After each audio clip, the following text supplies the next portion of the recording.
Hello, y'all. How's it going? It is Friday. That means what it always means. It means that it's viewer level, the day for viewer levels, where we play viewer levels here on the stream. How's it going? How's the audio? How's all that? All good? Good. I see that Lord Bowser is here. I see that Can the Man. Hey, Can the Man. How are you all doing? Hope you're doing well. I will say, since last week, I have finished this year level. And we'll get into that in a minute. I am going to upload it as one of the first things we do here before we get into the viewer levels. That should only take as long as it takes to clear check it, which shouldn't take all that long. But we'll do that. Go ahead and upload and go from there, you know? You know how we do. If you want to see what it looks like this. Look at that. Look at that. It's a complete level now. Pretty cool.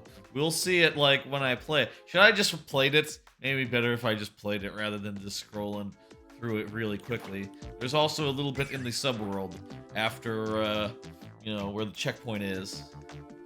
First off, one thing I want to show off on this here Friday stream is that I went and got a second one of these fancy cameras. That is this fancy camera that is looking at me now. Kind of looks like this. It has a little gimbal. It can sort of look around and you know, pan around and such. So if I were to untoggle tracking, I could go like ooh, ooh, you know, and control it to the extent where it can literally, it can zoom in, it can look at the amiibos that are to the side, and it can do a whole bunch of stuff. Let me see if I can just, I think I can just zoom in on where the other one is. Zoom in on that. How far can we zoom in? About there. So you can't really make it out.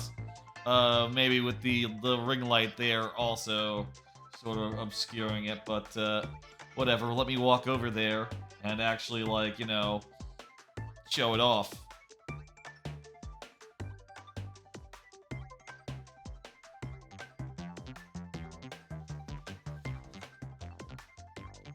This is what it looks like. Hey, how's it going? Looks better, doesn't it? Than the previous webcam, which was a little less good. Also, I added a ring light behind the PC, which should help. This is what it would look like without. Pretty similar to before. And with, looks very nice, I think. Pretty happy with it. Though I will say, a weird thing about this ring light is it's a lot smaller. Or this ring light, a lot smaller than the other one I got. I don't know why that is.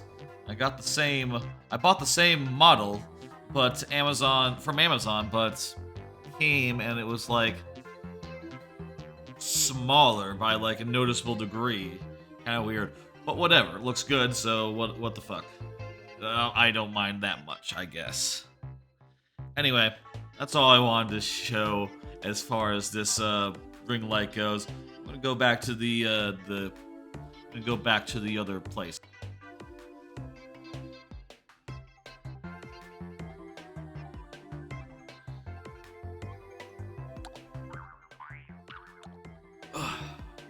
You know, the couch.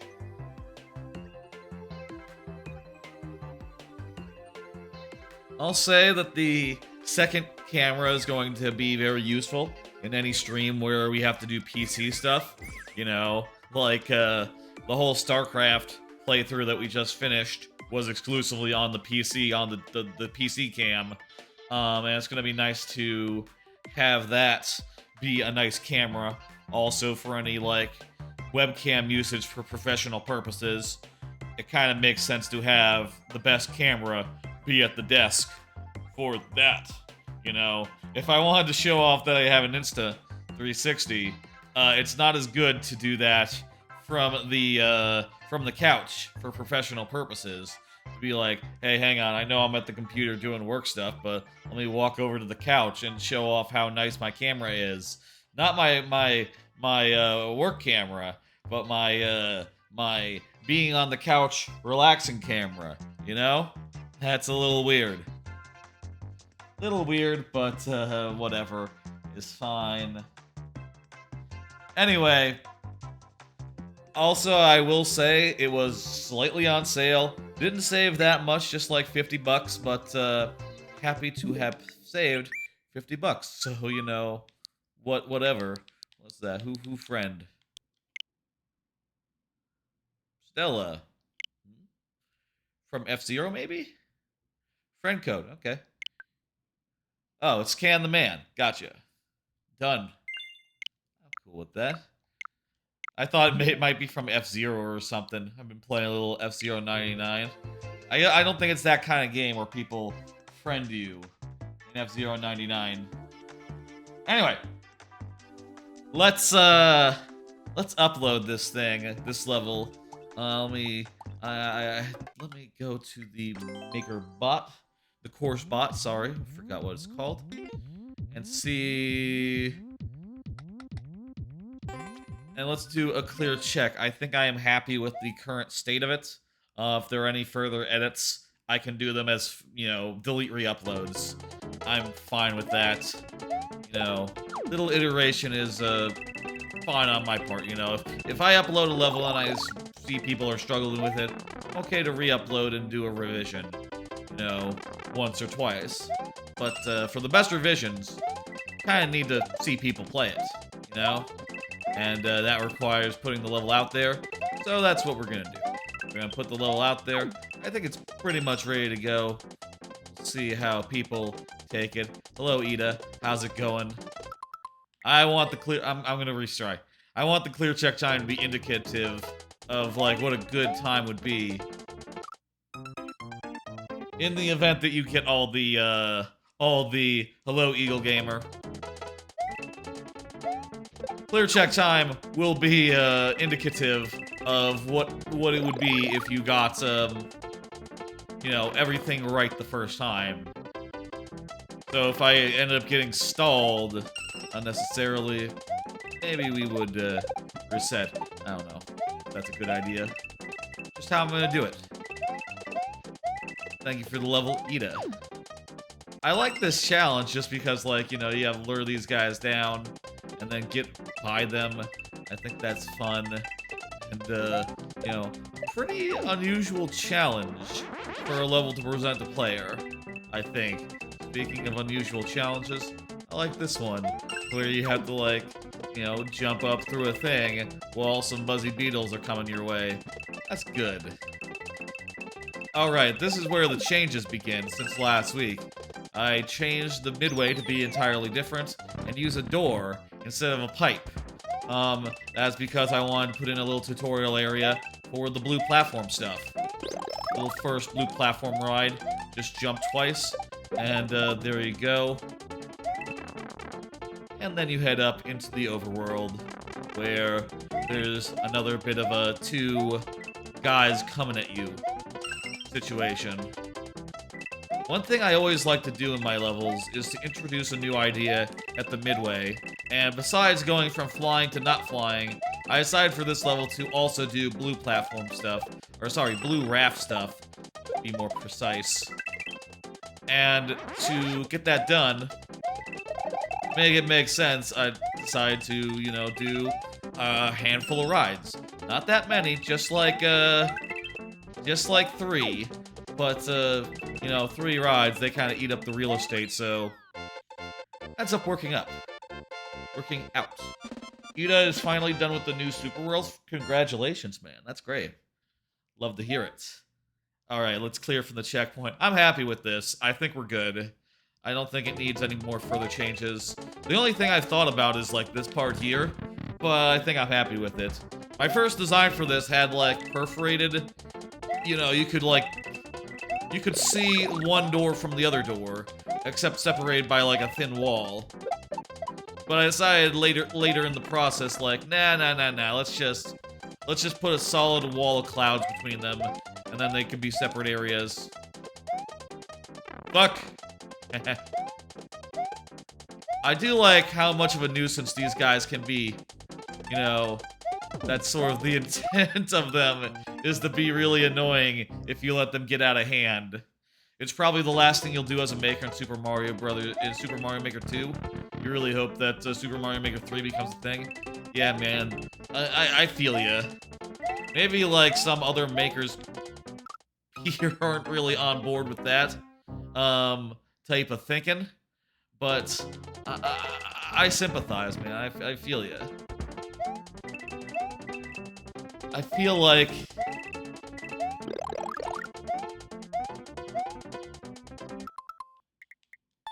I want to edit that section. I want to edit that section real fast. Just a small tweak on the coins. This is part of the upload process, people. Seeing something that makes you go like, I don't know if this was correct. Let's move this to be like here. And,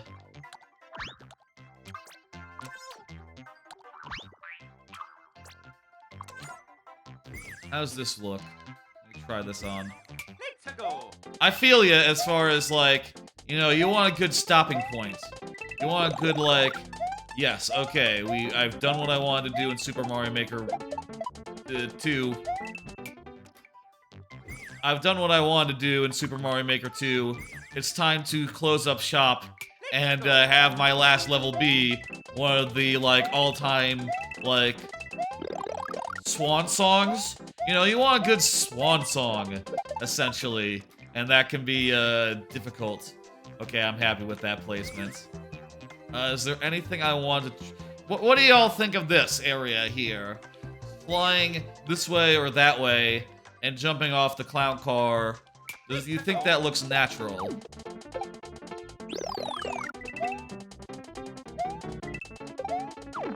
Oop.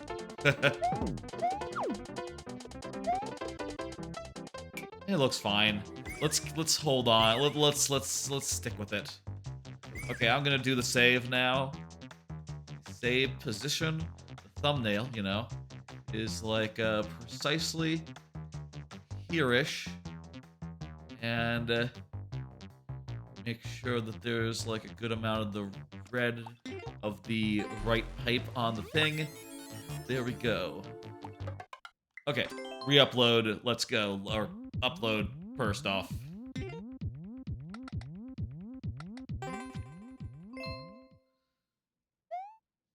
And by the way, I've written a description for this level, which I guess I'll show off, like, you know, when we get to the, when we get it uploaded. But the description basically says that, hey, you know, this is, I'm gonna just try that. I want it to be a good run, the upload run. Good, clean run with a nice, reflective upload time, you know, that's reflective of the difficulty of the level. While also, you know, getting all the collectibles.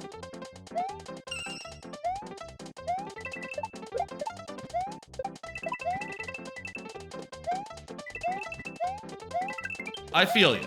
Because, you know, you always want your last level to not be just like some random stage. You want it to be like a good stopping point. Something where you go like, okay, I said what I wanted to say with this, and now it's time to, you know, wait and see if they put out another game, which I bet you they will. I think Mario Maker has enough cultural cash where they will absolutely see to it where they'll put up another game, let's say on the Switch 2, whenever that is. You know, whenever the Switch 2 hits, we'll see another Mario Maker, I reckon.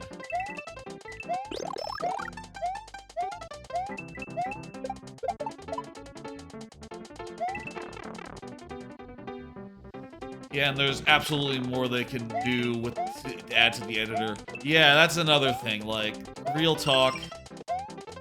The addition of new tools will help a lot to, like, inspire some new levels and some new stuff. You know, working with the same tools, you can continue to get more and more ideas out of it, but it's harder. Fuck. It's harder with each passing level, you know, to continue getting new things and putting them together and making them good. You are working on 7-1, but you have to start a stream to do that. Gotcha, Lord Bowser. Understand. Lord Bowser, you recently started streaming to do a thing. That's nice. That's very nice, Lord Bowser. Let's finish this upload, and then we'll go on to the rest of the go on to y'all's viewer levels, you know, as we do. I wanted to make that so the shell would bounce off the wall if you were to, you know, kick it that way. And I think that's just a fun thing to do. Or screws with you a little bit. Screws with you maybe is the wrong word, but it's sort of a nice, fun little trick there that I think is appropriately challenging. Another thing here, when you go down for the power-up, 2 more guys start moving, which I think should be appropriately annoying. Here you can either jump over 2 guys and then go under, or go under 1 and then over 1 and then, you know, depending on you take the high raft or the low raft. Pretty slick. I really like that finale. There we go. Let's go ahead and upload. Bonus Biome 2, Ripsaw Rainbow. That is the name of the level. Best turn back. This gigantic rainbow roadway is being actively torn down. So it's being I originally had actively demolished, but I think I like torn it down more. It's a little more, I feel like it paints more of an image. Obviously, you won't see this in the super world itself, but, you know, just because this is, it's not a shooter. It's a flying level, but it's not a shooter. There's no shooting, so it goes under standard themed. If there was standard flying, that would be maybe where it goes under. There we go. There's the level. 0D7 8J6 FNG. Very nice. Hell fucking yes. Alright, that concludes the level upload. The level is now uploaded. Let's, start digging into some of y'all's levels, if you don't mind. That's a weird thing to say, if you don't mind. Try out the level. Let me know if you like it. Is it fun? Is it fair? I think it turned out pretty damn well, if you ask me. I love the chaos of the fire Podobo guys in the clown car. They're sort of like flying bullies. And I also really like how the flying parts and the blue raft parts are different. I think both parts really deliver on the fun, and the theming is great. Your next level may become your biggest level ever. Eagle Gamer. Ooh, Eagle Gamer. That's a weird way to inflect that. Eagle Gamer. Ooh. Viewer levels. Viewer levels from the people at home. Let's do them. Let's go ahead and pull up the full bar and then hit next. Next up is Lord Bowser's thing level super world from the other person that Lord Bowser has been putting forward. Lord Bowser hasn't made a new level, but you know, he still is submitting the super world of a very good maker. Very nice. Let me also, real fast, before we get any further, I'm going to edit the name so it's clear. Viewers level. Let me just edit the stream name so that the upload part isn't in there anymore. There we go. Okay. That should make things more clear if anyone's going like, I don't want to see uploading. That to me, Well, good news. We're now doing viewer levels. Your next level will be a pretty big milestone for you when it's done. What number is it? How many have you done? Is it like your 50th? Something of that sort? I think my next level will be the 70... No, I did 30 before the Super World. 60... 68th? 68 will be the next one, which, hey, you know, speaking of milestones, level 69 overall in Super Mario Maker 2, pretty good. Pretty nice. Ha ha ha. You know what, also, I should do something real fast. 1 second. I'm going to go back to the PC for a second. And, I'm going to fix a thing.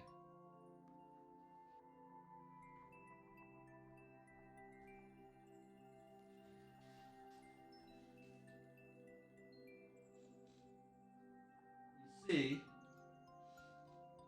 I have this card that says how many levels I've done in the Super World. You know, how many levels we've done. And you see, I need to update the number. Let me update the number, and then we'll play this Bowser level. Where's that? It should be... Let me find it. Super Mario Maker 2 Balloons. That's the group. In OBS, you know. Level 37. 37 levels of this Super World. Is that right? 37? Yeah, 3 to go. Shit, that's not that many. Hell yeah. Okay, I'm gonna go back to the thing.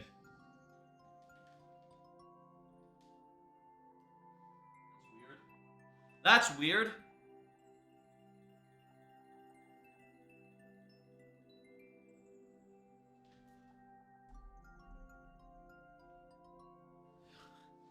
All right, still getting out the you know, the jank of this new, slightly new 2-camera setup, I guess. Let's get that out of there. All right, viewer levels for real. Let's go. It's your next level is a collaboration. Oh, okay. Shit, that's nice. I don't think I've ever done a collaboration. I guess part of me is like, I'll say part of that is that I don't know if I would be down for that, just because, you know, I feel like each level of my Super World is really important and, like, needs to serve a specific niche in a way that is uncompromised, you know? And spending a level on a collab, I feel like, you know, might not have the same energy, the same spirit, but that's cool. I'm happy for you. Let me put up a 15-minute timer and also mention how this works for those who don't know. What the fuck is that?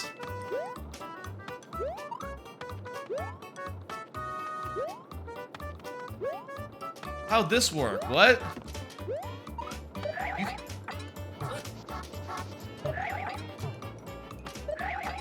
You can make a zero height pokey?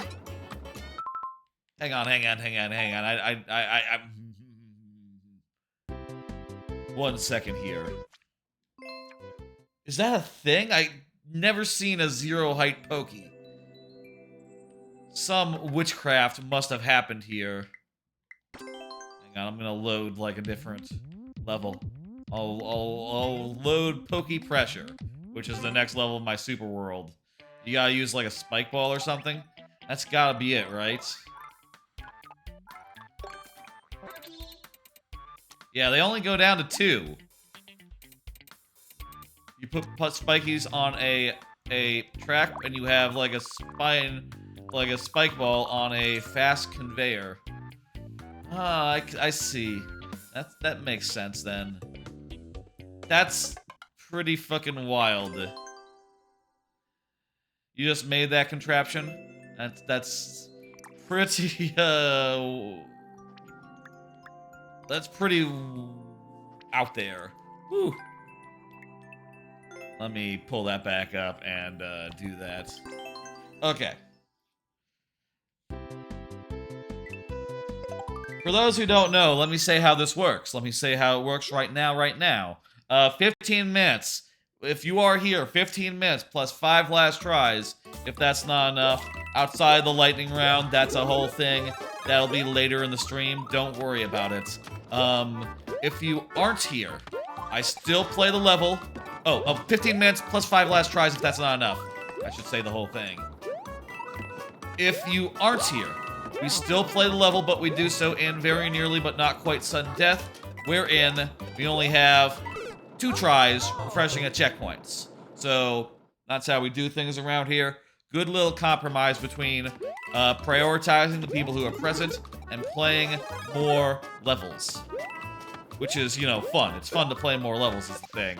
You know, and sometimes playing in that additional level that we wouldn't otherwise gets us some pretty fun stuff, and also, you know, making it into a fun challenge is a good unto itself. Okay, there's the contraption. This is like a Infinifactory setup where, like, oh, you have like a saw, you have like a spike ball, demolishing anything that passes through it in order to, like, separate the egg from the yolk, you know, or whatever the exact setup would be in Infinifactory. Infinifactory, very cool game.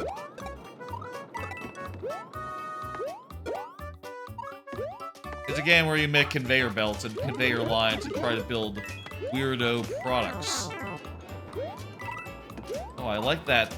Look at this 30 coin here. Hang on, I want to try to get that.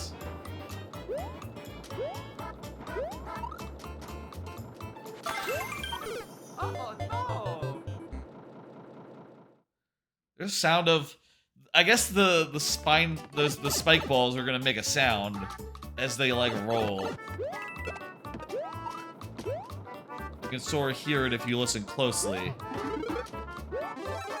Can't be avoided, really. Timing of that one secret, little tight, I think. But no matter, not important, we're good. We don't have to get it.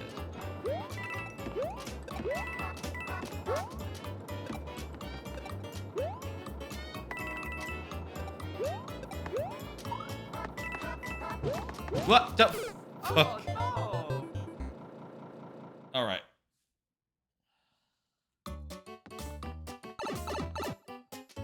How y'all doing?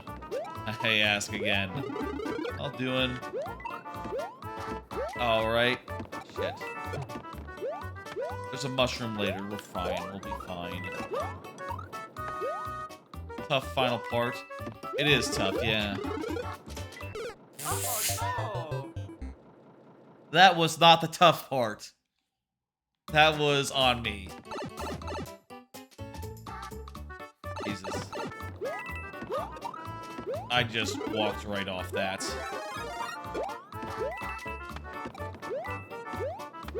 Okay, this time for sure. We will get it. We will do it. No more problems here.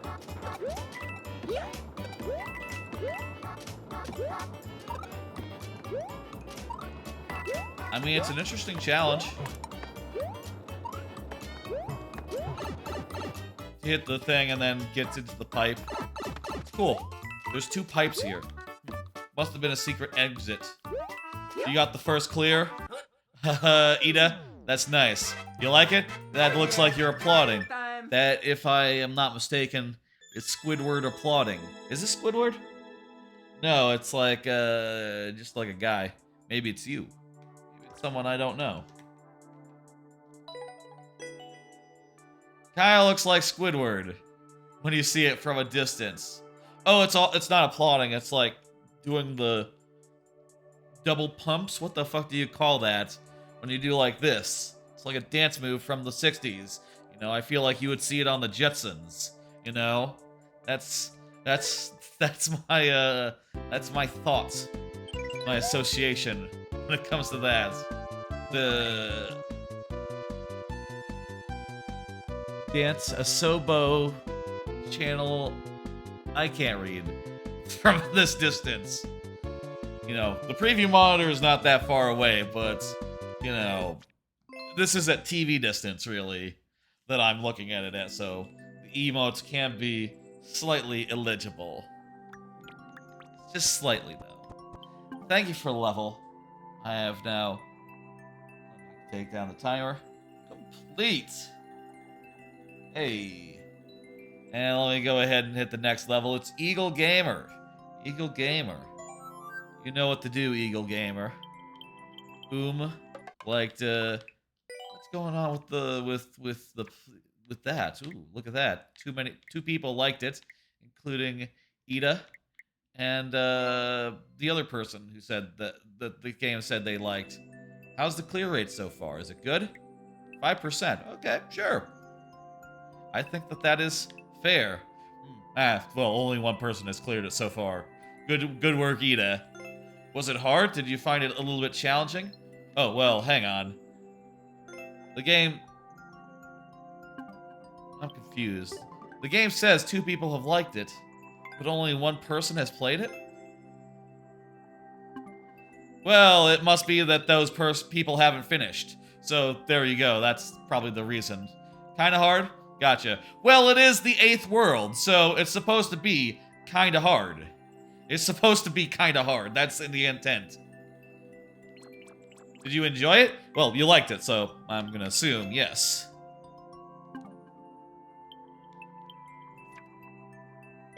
Very good, very good. Oh, now it says it's been played by 4 players. Would resubmit? You're welcome to resubmit. You know, I'll do the you know, the thing. It was really good. Yeah, very nice. Very happy with that. It is the last world. It's supposed to be kind of hard. You know, it's World 8. It's the bonus world. You know, you think about the levels in the bonus world of DKC2. They're challenging levels. What are you gonna do? They're supposed to be like that. Good, good. And let me give you a shout out, Lord Bowser, since you are apparently starting streaming and stuff. If you ever want to see Lord Bowser making the levels Lord Bowser does, there you go. Let's all follow. In fact, I will click that button as well. There you go. Click that button if y'all like Lord Bowser, which let me do it over here as well. Bowser 13. Hey, look at that. That alert's still working as well. Very nice. Anyway, Eagle Gamer. Did Eagle Gamer confirm? Did Eagle Gamer say something in the last, like, minute or two? Haven't seen any... I'm gonna @ Eagle Gamer. Eagle Gamer. You are up. Fantastic. Alright, I'm gonna punch in this code. Meanwhile, hey, how about we do a card? How about we do a card, talk about what's on it? Hey, how about that fucking Nintendo Direct? Yo, that fucking Nintendo Direct? Oh my god. Mario vs. Donkey Kong was the first thing of note. There were also some more details for games like, you know, WarioWare, Peach, and what was the last game? Oh yeah, Luigi's Mansion 2, I guess. But also we already know what that game's gonna be because it's a remake. Still, yeah, mostly a snoozer. I would agree with you there. I feel like the highlights were Mario vs. Donkey Kong and TTYD, obviously. TTYD, one of my favorite games of all time. So, you know, seeing that at the end really for me brought it up from like a C tier direct to like a B tier. Which, you know, honestly, I feel like you might think, like, wait. Also, I will say I loved Z Diddy and Funky. Those were 2 characters I really, really wanted into Mario Kart 8. And I think it was wild that they only just got in there, honestly. But I was kind of expecting them, like, multiple packs ago. So it's more of a, well, of course you gotta get Diddy and Funky in there. In fact, I would have liked to see Dixie as well. That's my note on that. Like, I wanted to see Dixie. So, you know, I'll give you 75 points, you know, 75% on that. That's a good step, not all the way. Could have been better. I would have dropped Peachette for Dixie Kong, if you ask me. Also, I do think they should have put in SNES DK Jr. and SNES Mario. Like, those 2 skins from from Mario Kart Tour. They're just phenomenal. I think they're just so cool, and I think that in Mario Kart 8 they would have been delightful. Maybe they'll maybe they'll make more DLC and they'll add more stuff. You'll beat the level, fantastic. Happy to hear it. So yeah, there were also some third-party stuff that you see and you go like, oh, that's nice, but look, it's the kind of third-party stuff where you're gonna forget it like 48 hours later. It's been about just between 24 and 48 hours now since that direct, so I have mostly forgotten.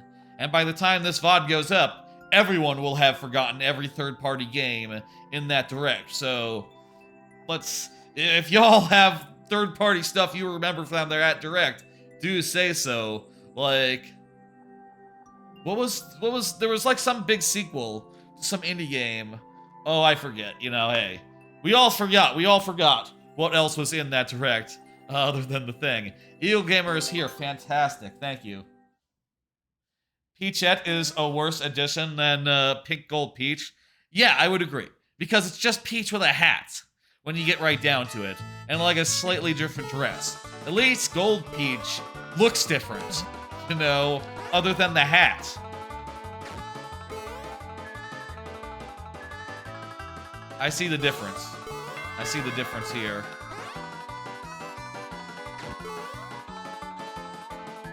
This one's looking to the left. That means it's this one. Just playing spot the difference, folks. It's the one on the left. Nice and easy, this one, so far. Quite get what this one is. Mushroom? Is this gonna be like, which one? Oh no, it's not. It's unrelated. Okay. Which one is different here? I don't see a difference. 232, 232. This one has a coin, and it's in its left foot. There's the difference. These are Yoshis? Baby Yoshis? That's cute. I like your baby Yoshis. These are very good sprites. This one has like a white note block in there. These are Pikachus. I think they're Pikachu.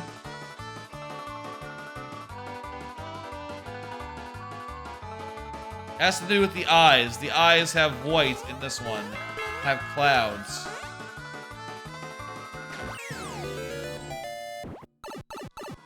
Okay, what's the deal with this last one? Oh, we're digging for the last. Which one could it be? That's very cute. I like what you've done on the last one. That's extremely cute. Oh, final challenge. Digging to the goalpost. Wow, that's a chef's kiss, that last part. Really nice little detail to slip in there. Great work. Complete.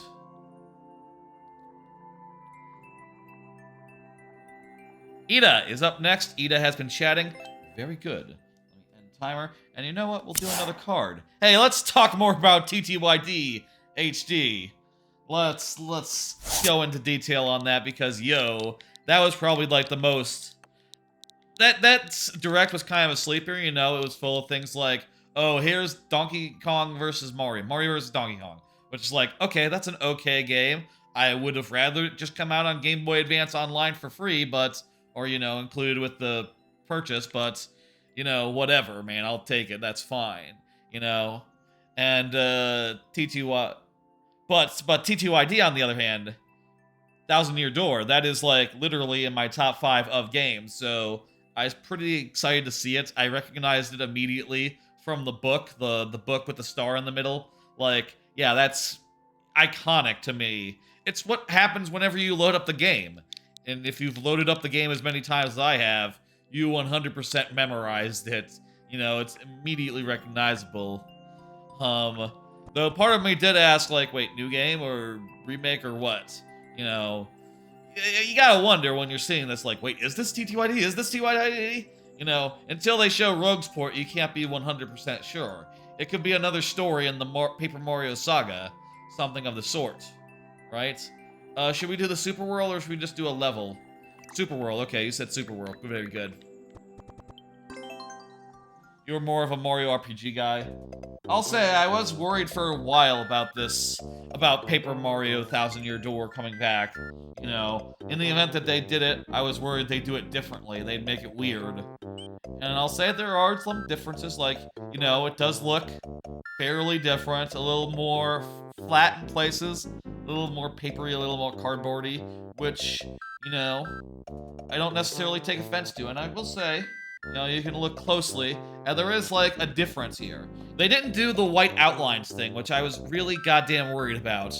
And also, the characters still have their personalities, still have their names. The writing looks like it's more or less the same as before. Apparently, there are, like, some differences. Like, someone found a difference in, like, oh, you know, both in Japanese and in English. Previously, Goombella said, like, I'm a student at GoomU. And now she says, I'm a junior at GoomU. And she says that in both Japanese and English, so it's not like Nintendo Treehouse getting creative or something. Anyway, there is like a weird thing there, which you can see is that there's sort of like a white...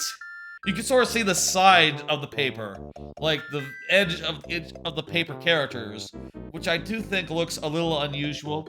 I almost kind of like the purity of how it was before, you know, you can see before, after, you know. I kind of like the purity of just, like, how it looked before, flat, and, that to me says paper, rather than, like, this, which maybe makes me think more cardboard. But I'm picking nits here. It looks good, and while the lighting is more dramatic, it also looks good. Like, it's good lighting.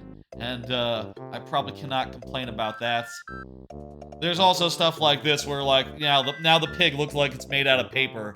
It's like a paper mache pig, whereas before it was like a polygonal pig, which I always thought was part of the joke. I always thought that that was part of the joke, that it's like, oh, it's just a polygonal pig. Look at this. This is a paper game, but we put in a fucking polygon pig in here.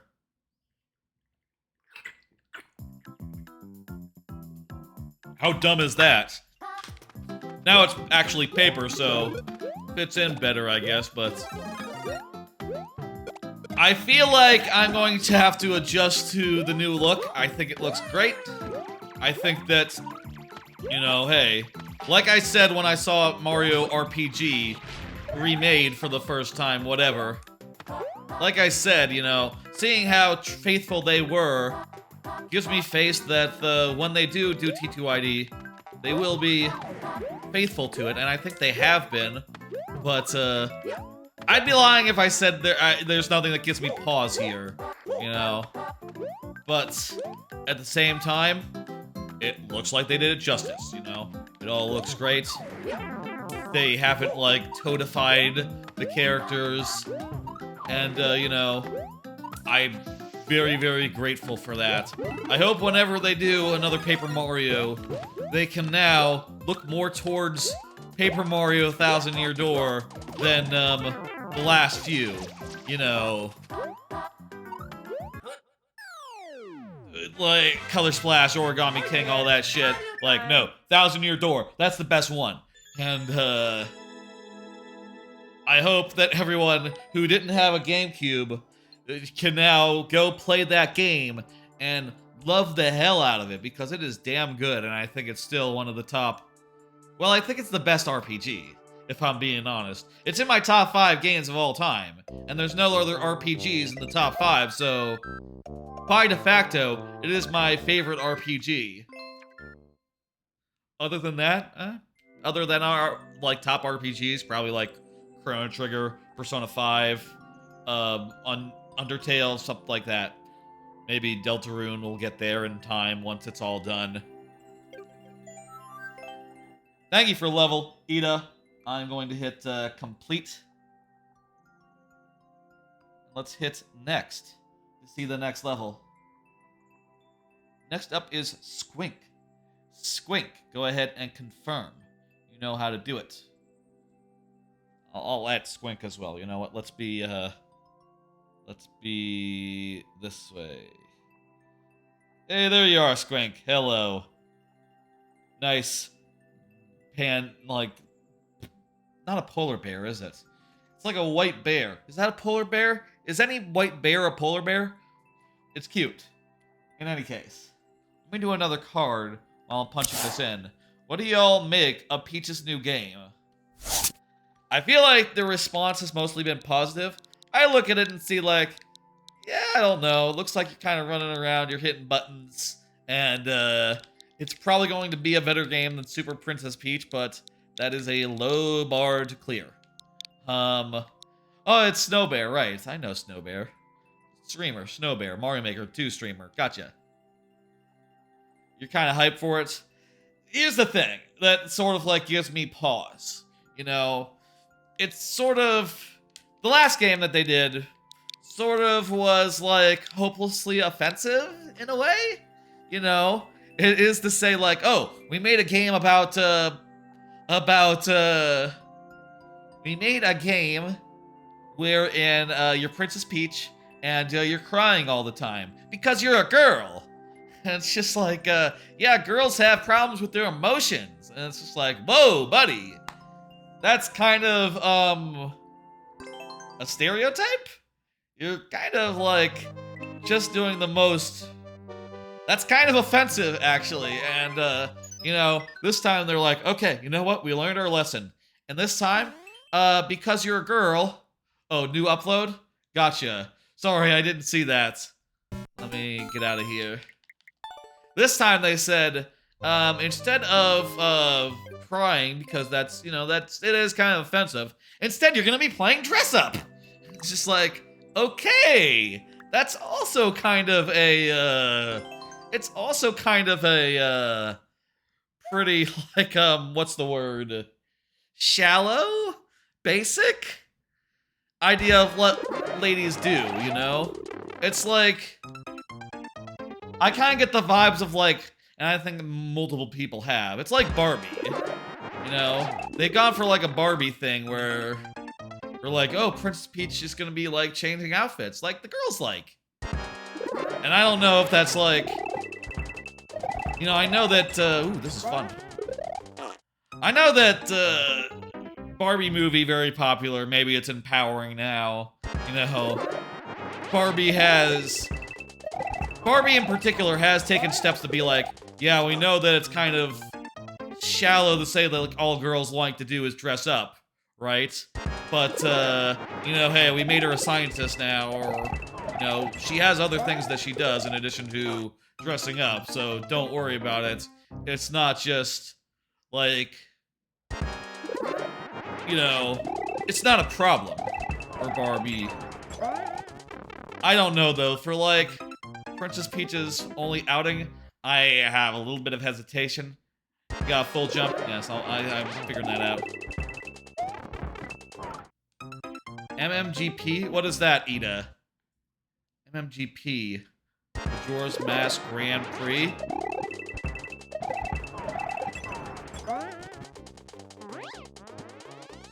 There we go. This is a cool level. Mario Maker Grand Prix. What's that? I haven't heard of that. That's a thing that's going on?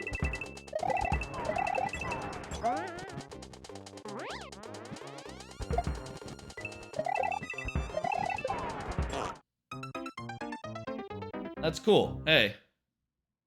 People are racing Mario Maker levels or something? Something of the sort? That's rad. Anyway, I'm not sure. I also feel like it's gonna be like a solid 3 out of 5 game, if I had to guess. You know, it kind of looks like you're just running around. You're just running around like a bunch of Mario Maker streamers streaming for charity, racing for charity. Oh, that's cool. Like, Mario Maker streamers are just like regular streamers. It's pretty cool. Races are fun. I haven't done them yet. Or, you know, in general. As or collab. Other such streamers. Maker streamers. Huh. Well.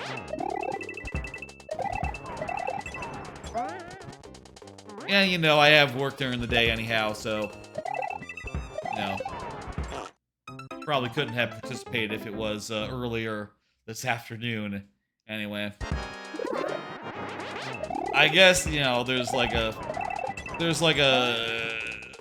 scene on Twitch that I should probably like network and stuff.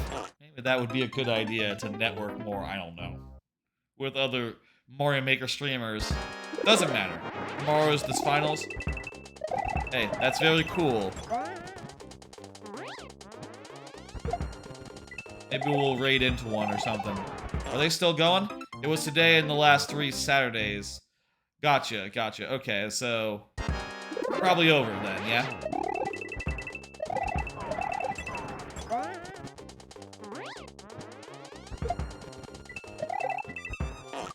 Starts at 3 p.m. EST. Yeah, that'd be 2 p.m. That'd be middle of the workday, you know? Not middle of, like, towards the end, but still. I feel like, you know, unless I'm taking time off or there's, like, a weird occasion wherein I can, like, you know, start my stream early. You know, like, oh, it's a holiday, or the work's giving us the day off. It's weird to just, you know, take time to, like, do that. I guess I could. I could always take a day off and do, like, a special stream if ever I need to on, like, a weekday. I'd rather just do them on a weekend, though, if I'm doing, like, a midday stream. Unless it's, like, the summer, and I'm taking a week off. You know? Anyway, I have a feeling that game's gonna be, like... That Peach game is not gonna be, like, super good, but... It looks better than the previous attempt, I'll give them that. I'll give them that, absolutely. How about another card? Flopped on the thing where they called Wonder, the Wonder game. Turns out they do that all over. Y'all notice that? Last, like a few streams ago, you know, after the Mario Wonder Direct, I found it really funny that they kept calling Mario Wonder. I say they kept calling it. They called it once, and then I rewatched it like 5 times, so I heard it a lot. They called Mario Wonder the Super Mario Brothers Wonder Direct. The Super Mario Brothers Wonder game. You know, very specific, putting a fine point of that. Turns out, like, they do that a lot. Like, I heard it a couple times during this direct now. Maybe I will keep on hearing it till the end of time. Because, yeah, that's what Nintendo America does. They talk about the, you know, the booster pass course for the Super Mario Brothers Super Mario Kart Deluxe 8 game.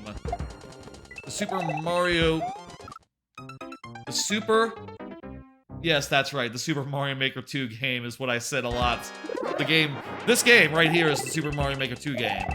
That is correct. Also was the name of a VOD a couple of VODs ago. Of the VOD where I said that repeatedly. Anyway, turns out they say that for all their games, which kind of surprised me when I realized it. You know, I guess now that I've seen it, I can't unsee it. I can't unhear it. You know, I'll be hearing about the super...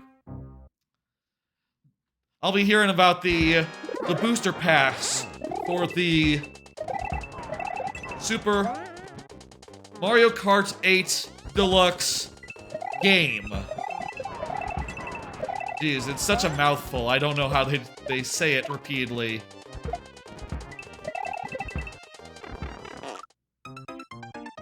I'll say, by the way, that VOD did pretty fucking well. And I don't know if it's because, it's like a VOD that actually says what game it is that we're playing viewer levels of. But, that VOD actually... Shit. That VOD actually cleared recently the other day. Look at this. It cleared 1,000 views. No other VOD on my YouTube channel, you know, where I put up the VODs, has cleared 1,000 views before. In fact, for this month, the total views is under 2,000, so this one VOD did better than every other video on the channel put together. Which, I gotta wonder, is that because I put in the fact that it says that it's Super Mario Maker 2? Maybe that is a big, helpful thing. Or maybe people also thought that was funny, that I said, that they said Super Mario Brothers Wonder, and, you know, interpreted it as a funny joke. I don't know, but, I like it when number big, and now we have a pretty big number to, you know, aspire to, I guess.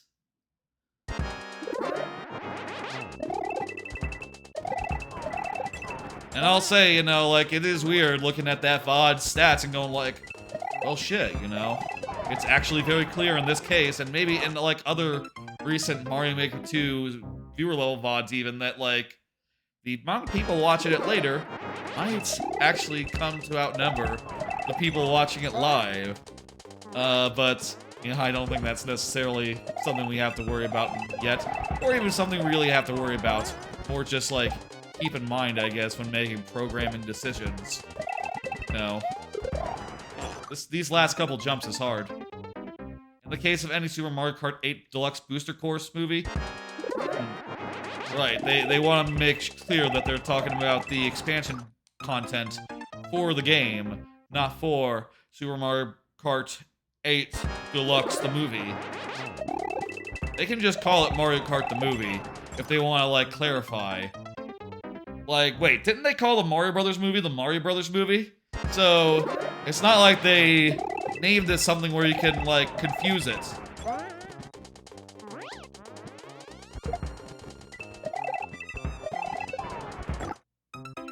I don't know. Anyway, it's just a funny thing that, I noticed, and now I can't unnotice, and now y'all can't unnotice it either. Now y'all are cursed to always hear them saying the full Mario Brothers Wonder game when they talk about any such thing, you know. And I think it's, I will say, I did check the you know, the UK version of the Wonder VOD, the Wonder Direct, at some point. And I think I saw that they didn't say it there. They just called it Super Mario Brothers Wonder. And, they should probably do that in America as well, because it's weird. I gotta assume it's some sort of translation thing. Like, in Japan, they call it Super Mario Bros. Wonder Gemu, you know? And, for the treehouse, they just, like, went very literal with it. Oh, that's so close.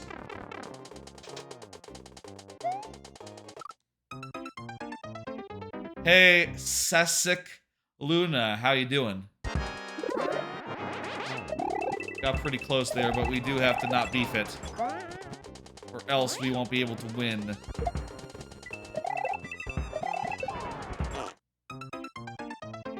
How about another card? Did you watch the Sony Direct?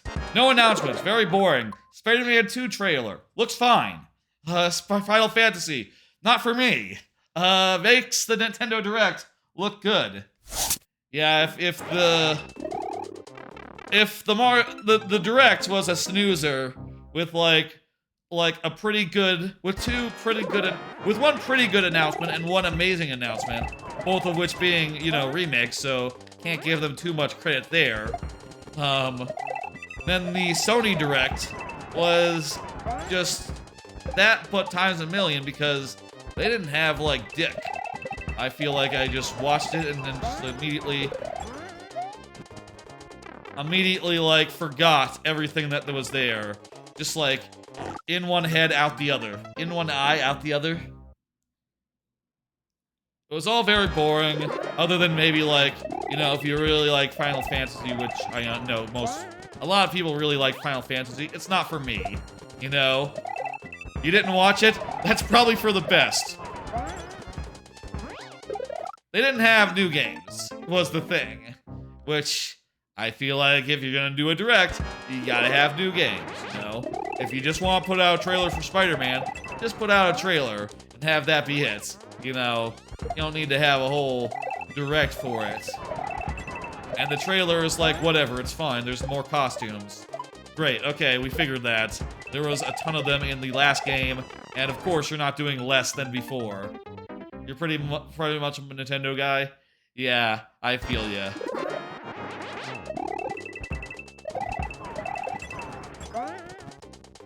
I will say I'm gonna get Spider-Man.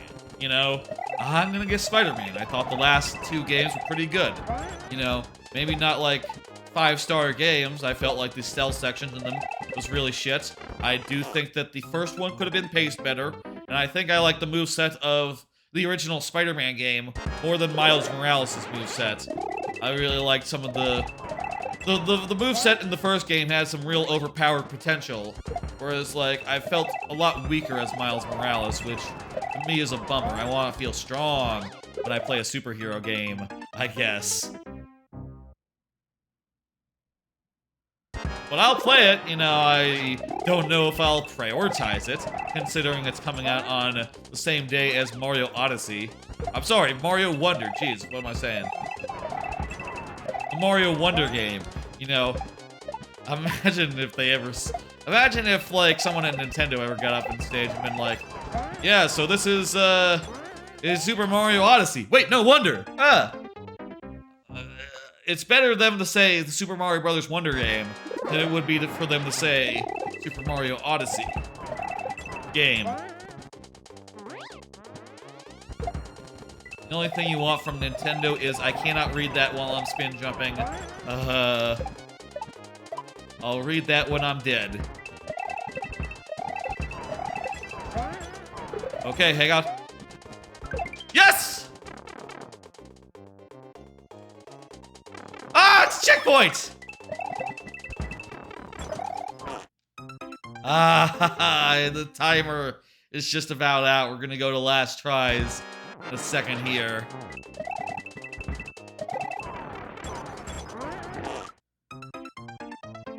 Ah, too bad, too bad. You want more Miis and more avatar creation. Gotcha. You said PFPs, but I don't recognize that, that's not how I put it. I don't call them that. Hang on, though. You might have this. That was close. We're getting there. Let me go ahead and, down the timer. Get us some last tries up. We'll do after this one. Alright. We don't have that many tries, but we got the gist of it. Shit.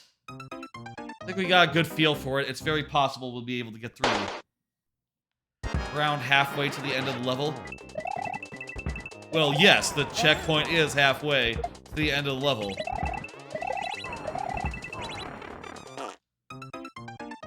You probably mean halfway through this part.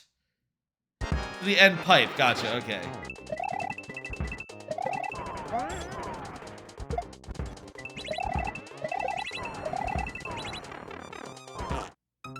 Meant where you died. Yeah, I got it. I understand. I'm just sort of trying to protect myself from the idea that, this might be hard, I guess. I'm kidding around. Don't worry about it. I got it. We got 1 try left. Very good level. I really like it. But, sadly, it looks like the time we had was not enough. Maybe we'll get it on a later occasion, though. No. I think we now have a pretty good feel for it. There's the last life. Thank you for the level. I forgot which Mario Maker Grand Prix level had a troll at the goal this week. I haven't seen any of those. Great shit, Swank. Go ahead and get the next person up. Next up is Naflord. Naflord. Or Naflord. Maybe Naflord. Naflord, you are up. Go ahead and confirm as you do. Let me at Naflord. Naflord, You are up. There you go, Naff Lord. Let me do another card. This is another one related to Sony. Hey, y'all have Sony IPs you care for? I was kind of thinking about this, like, last stream when I talked about this, that Sony presser again, previously, and I was trying to come up with any that I really cared for, and it's not really a long list. I feel like I like Infamous a whole lot. Really enjoyed Second Son and Infamous 2.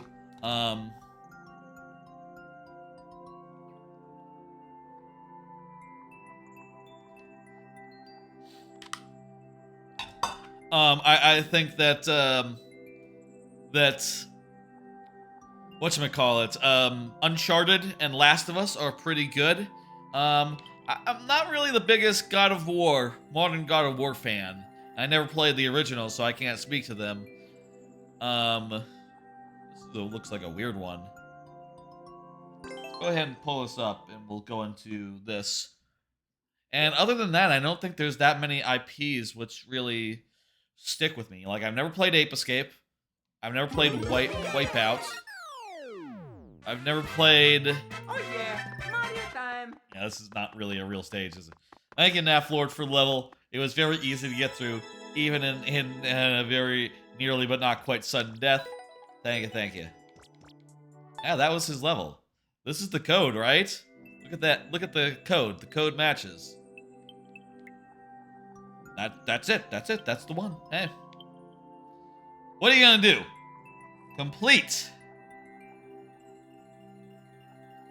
Next. Up. Lord Bowser. Lord Bowser had to go. We'll do it in sudden death as well. That is fine. Anyway, I just don't think there's that many IPs that really click with me. Which is to say... That's right, he is streaming. That is to say... I guess at a Sony Direct, I don't really know what I'm looking for as far as like franchises go. You know, I'm not really. I've never played Ape Escape. So like if they remade Ape Escape or something, that wouldn't do much for me. Twisted Metal, never played it. If they did like a Twisted Metal thing, that wouldn't do much for me. Did play Tsushima. That was, I remember, a thing that they sort of hung their head on a few years ago. That was their only course. Gotcha. I guess if they announced another Infamous... Didn't the Infamous people do something else? I think... Wasn't there another game from the Infamous people? What was that? What was that game? Hang on. Sucker Punch. Yeah, what did Sucker Punch do recently? Oh, they did Ghost of Tsushima. That's right. Okay. That's why Ghost of Tsushima was one of the games that they hung their hat on. I guess they're probably going to do Ghost of Tsushima 2 rather than a new Infamous, huh? Well, that's kind of sad to think about.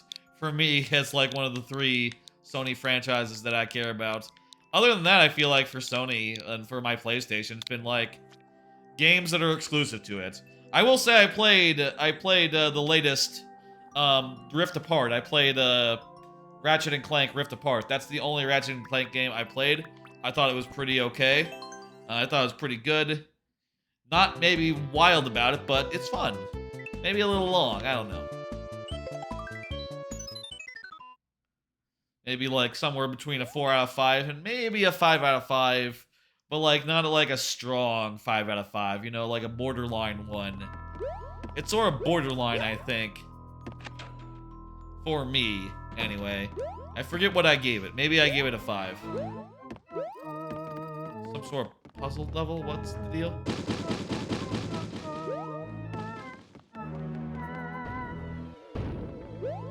Huh. Maybe we're supposed to, like, go down? Go down the hole that we have access to. Okay. Ghost house. About Toad. People want Toad. You got it. Here's a blue Toad. You'll see blue Toad as soon as I die. If I die. When I die. Oh no! You'll see blue Toad like right now.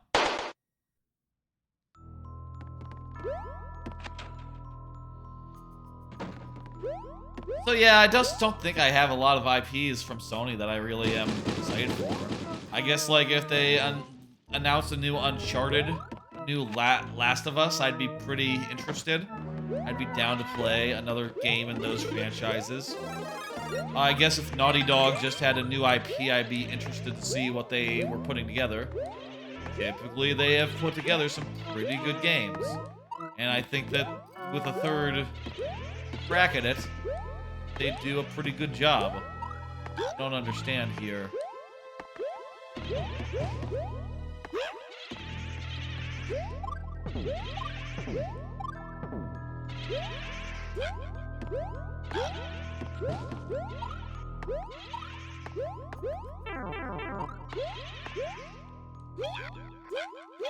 Maybe go up here. The arrows were deceptive. The arrows were wrong here. I think with another, like, new IP, I feel like they could do a really good thing. I guess I'll say, for me, as far as Sony IPs, I came to PlayStation really late, you know, and, you know, around the time of, you know, like, late in the PlayStation 3 generation. So, I just don't have all that, like, nostalgia for most games, what came out during their heyday, you know? Oh, fuck me! That's funny. That's good. What the hell?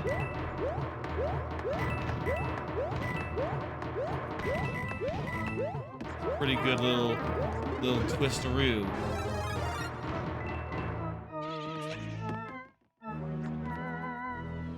Oh, I don't know if I like to look at this. Okay. Okay. What the? Okay, okay. And here we're going to do the final of the three.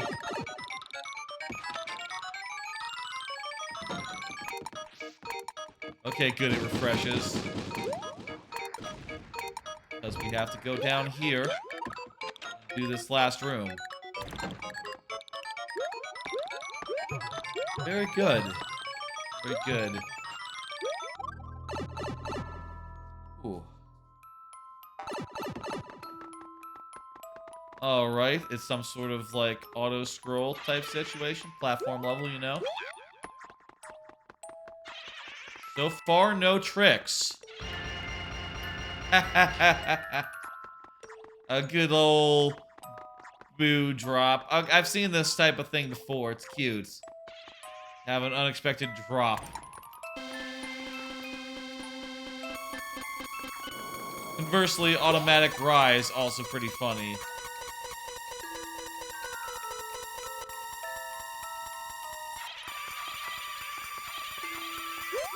This kind of reminds me of, I recently played through a bunch of the DS game. The original New Super Mario Brothers. And I think it did have a couple sections like that, where it was like a platform and it would just stop and start unexpectedly in like a ghost house. And it's very reminiscent of that. GG. Let's go ahead and hit complete and hit next. Next up is, well, Rafe? Let me see. Well, Trafe. Well, Trafe, I'm gonna at Well, Trafe, you are up.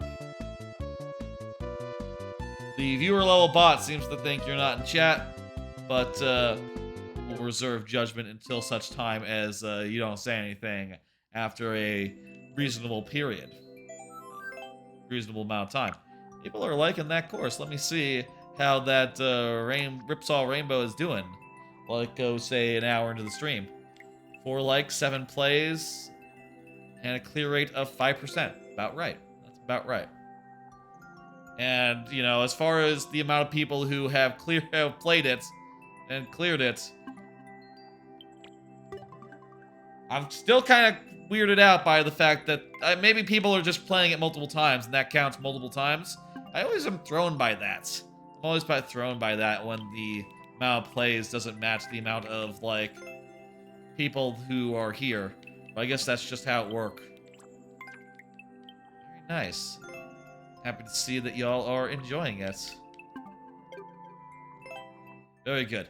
Let's pull off a real trace level. Meanwhile, let's also pull a card and talk about what's on it. Did you see that new Unity's new policy? That's horrific. Yeah, they've decided recently that they're going to charge developers per install of their game, regardless of the game, if the game has already been installed, or, you know, by that user before, or if, you know, it's part of Game Pass or something, or if it's part of like some sort of weird bundle situation, some sort of sale. They say, every time it's installed, we want 50 cents, which seems pretty fucking absurd to me. And that also counts demos, and that also counts, you know, other such things. Fucked up. Completely. Like, what the fuck? What the fuck is that shit? That's the first try. Well, Trafe, it's a fucked up and bad policy that they are instigating. Instigating? We died pretty badly there. Rip, rip, rip. Can do. Let me just see what's up here real fast. I'm curious. Let me just look. Well, I would have died anyhow. Thank you for the level. Well, Trafe. Feel like I didn't give you enough time to speak up, but if you are here, do say something right now, and we'll continue. But otherwise, we have to move on.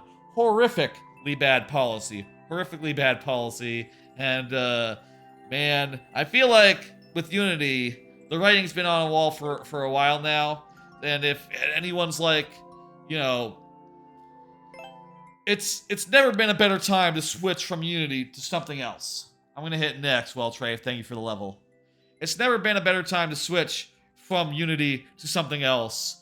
But, now it's almost especially, urgent. And, I feel really bad for anyone who, like, is, like, midway through development. And, you know, Unity is trying to say, like, hey, even if your game's already out and has been out for years, this still applies to you. Which seems really corrosive. You know, it seems like the kind of policy that, like, oh, people might delist their games if you leave this policy in place. Actually, that's not a good idea. Like, that's gonna really fuck with preservation and everything. Like, fuck. You know? And, I worry about that. At the same time...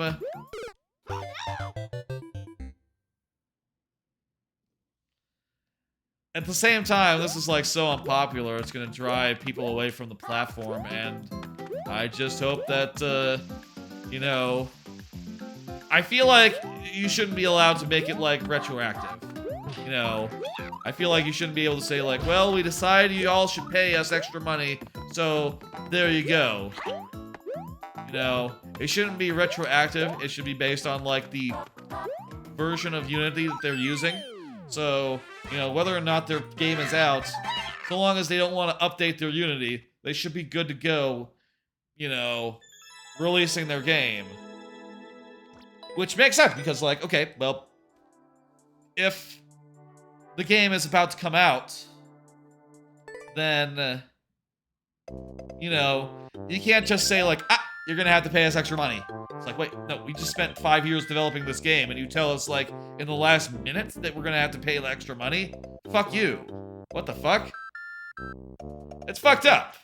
In all regards, and I just hope that the, you know, the people who have already put out games push back on it and say, like, hang on, you can't change this deal retroactively. And also, like, for these games that aren't out yet, even, you can't make us do this, because this will delay games by, like, multiple years. That is catastrophic, you know, if we have to, like, switch away from Unity. But other than those two cases, I would encourage everyone to migrate away from Unity at the maximum speed possible.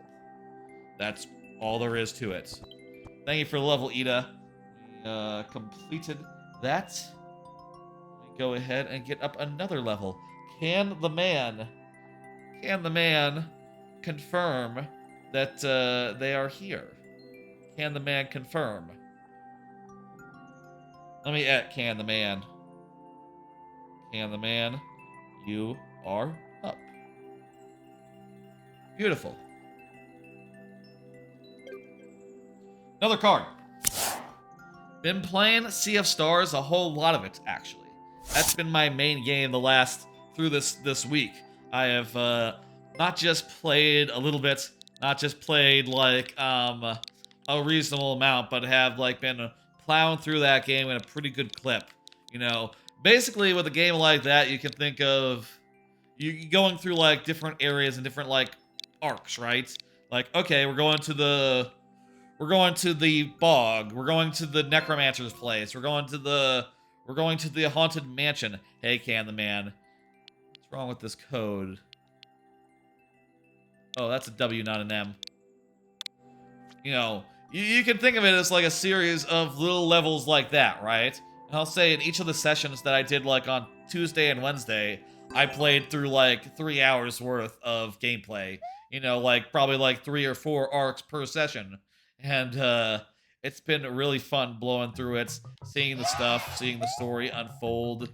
All 9. Been very impressed with that game. I feel like it's just phenomenal. You know, like totally a top tier game. It's more than just a Chrono Trigger like. If you don't know, Sea of Stars is like a Chrono Trigger type game.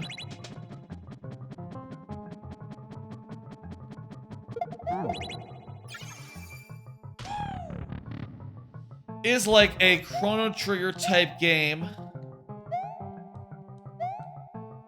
Sea of Stars is like a Chrono Trigger type game, developed by the people what made The Messenger, and sort of set in the same world. Though that's, you know, there's a few connections, which I will say I looked into a lot of during yesterday's stream. Yesterday's stream, I played a bunch of The Messenger in order to like refresh myself and understand any connections and so forth. What? Which I thought was, you know, interesting, let's say. It was interesting to look through that game and find all the connections, what I could find. But anyway, Sea of Stars, I will say I like it a lot more than Messenger because, you know, I've never been like a Ninja Gaiden fan. Messenger, by the way, is like a indie Ninja Gaiden type game with like a really cool, like era hopping gimmick where you go like you know, you sort of like traverse time, sort of similar to other games a little bit. What the hell? I see what we do here. We don't throw it, we let the skull lift take care of it. There we go. Nice little puzzle. Oh, I forgot to put up the timer. That's fine. Don't worry about it. Sure, we'll get through this in a timely manner. Anyway, Sea of Stars, on the other hand, is like a Chrono Trigger inspired game. And it has, you know, I'll say, like, I think it does a great job of being more than just Chrono Trigger in all but name, you know? Like, I feel like a lot of indie inspired by games sort of would like just ride the line, just be like, yeah, we're Chrono Trigger, that's it. But this is like more inventive than that, and more just like willing to innovate a little bit. You know what I mean? Willing to be like, hey, you know, in addition to this is a Chrono Trigger like, but it's not just Chrono Trigger, really.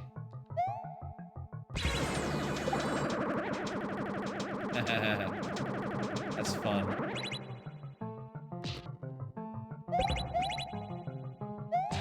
It is Chrono Trigger in many ways, but also, you know, the combat system is a lot more nuanced. There's a lot more like ways that like your attacks interact with like the time that enemies takes to do things. You know, things that make it a little more nuanced than just like, hey, you do moves and they do damage. One of the big things is that a lot of enemies like cast spells in Sea of Stars, right? And whenever they're casting a spell, you can cancel their spell cast by like hitting them with the right types of damage. So like say, you know, it might say like, hey, you have 3 turns to hit them with 2 blunt attacks, 2 sword attacks, and a fire attack. And figuring out how to like efficiently get those damages done, get that move done, makes like little combat puzzles out of like just the basic progression of things, which is pretty damn cool. Pretty damn cool. There's also stuff like the way that like basic attacks sort of play into the combat. Whenever you do a basic attack, it spreads some magic spores around, and you can use those magic spores to power up like a subsequent attack. So even just like attacking normally is just attacking normal style is like doing a really productive thing for your like you know, is like doing something really productive and getting some. It is even just like attacking normally is accomplishing things other than just doing damage. You know, it's setting you up for later turns where you can like deliver some elemental attacks even without using any mana. And also it gets you mana back, so there's like multiple things to it. Also, when you die, when a party member dies, they actually revive after like a couple of turns, which is, and like the amount of turns increases the more times you go down. So there's like some interesting like risk reward, or you know, it's like it's lenient in a fun way where like holding out until your partner comes back is like part of the fun and part of the gameplay, and it works really great. I'll say like I am just digging the hell out of Sea of Stars. It is just like I think one of the best combat systems that have ever been in an RPG, and the story is weird and imaginative, and the world is bizarre, and it really does like get you really like invested, I think. I don't think it quite compares to the coolness of traveling through time of Chrono Trigger, but it is like really compelling and really just getting me. Thank you for level K on the man. Hit complete and hit next. Next is Ida. Super World, says Ida. Very good. 5-6B. W4W. 8VG.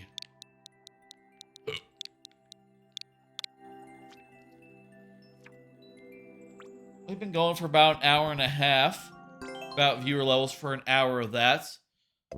We'll say what we said for the last couple of streams. Lightning round at 8 o'clock. I'll say, you know what, we'll say 7:50. So, relatively soon, like 10 minutes from now, we'll get to lightning round time, as we do. No? Also, hey, let me do another card. Played some F-Zero 99. Hey, that's a game that just came out. You know, sort of shadow dropped in the direct. And I'll say, I played a good amount of it. Both last night before the stream, before the Thursday stream, you know, and also tonight before this stream, I played some F-Zero 99. I had no idea this was coming. I think it apparently leaked. By the way, speaking of the direct leaks, apparently I did look up later what the leaks were. Apparently what the leaks said was like, there's going to be a DS and a Wii game, and also Donkey Kong, and F-Zero. And I think it's really funny in retrospect to be like, ha ha ha, the Donkey Kong game was Mario vs. Donkey Kong. Wow. Anyone who got that leaked for them just must have been the most disappointed in the world, actually. You know? That must have been like the most disappointing shit you ever seen. Like, oh. And then the Wii and DS game was fucking like Altered Carbon? That's not what it is. Another Code? What the fuck? It's a game no one's heard of, and literally the Wii version never came out in North America because it didn't sell well, and no one cared it. You know? Bizarre. There's currently not another level in the queue, so let's just carry on with the Super World. Ida is still here, so let's just keep on trucking. And if someone does show up, we'll do their level next, you know? How we do.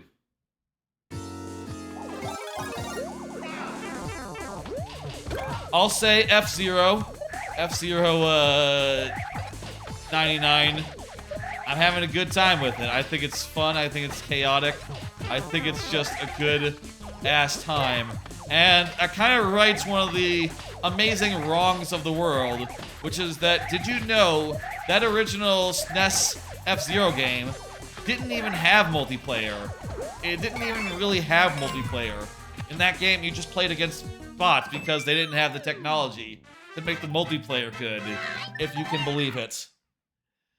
And now, they have just a very lovely, intense little multiplayer game in 99. Part of me does wish it was F-Zero 64 99, you know, F-Zero X 99, because I do think the basics of F-Zero X are like a lot more solid. But it's fun and goofy, and just like a hell of a thing to see 99 little race cars on one track. And they do some pretty cool stuff too, like at the very start. That was easy. At the very start, at the very start of any race, they get all the racers on one big, long, wide track, and it sort of like narrows down to the actual track over the course of like 20 seconds, which is pretty damn cool. Yeah, that was really hard, yeah. It's chaotic, it's fun. My only note, and there's like different cups that have like you know, one will be like a 5-race cup where you race across 5 races, just like narrowing down each time. You know, only 80 people can move on to the second race. Only 60 people can move on to the third. I've gotten as high as the 4th race, not gotten to the final race quite yet.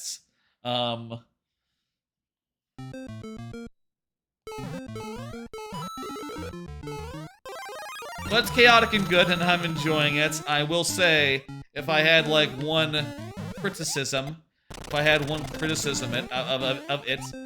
I would say that I'm getting the same courses a lot.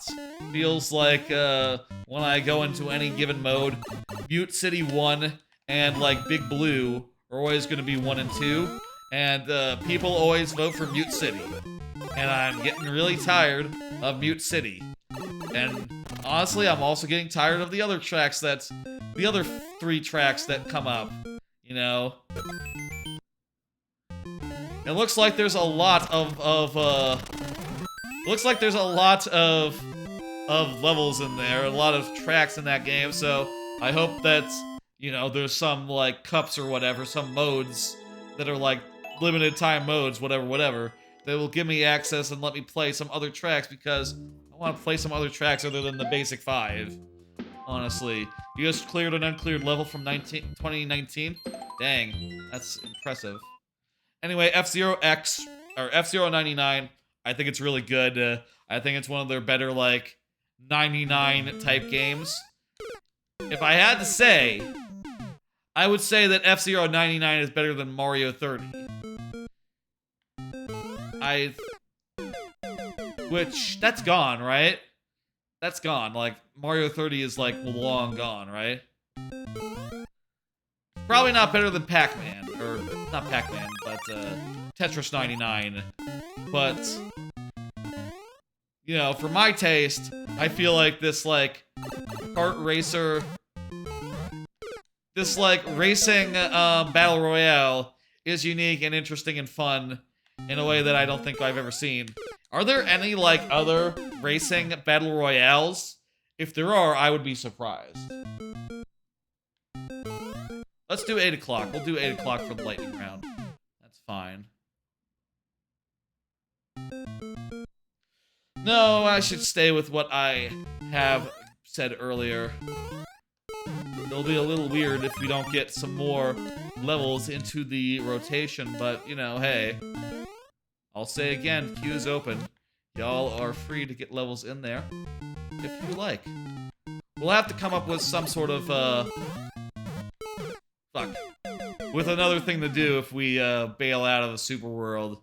Previously, on the stream, I have had it so that, like, oh, if we end up losing a life, we'll do some of my own levels, you know, in the lightning round in cases like this, but, recently, I've been doing those just during last call. I see no reason to change that right just now. Maybe I should play, like, the new course that went up today. Play that. That would make sense. Hey, that's sort of like a big part of the stream up top. Would be good. I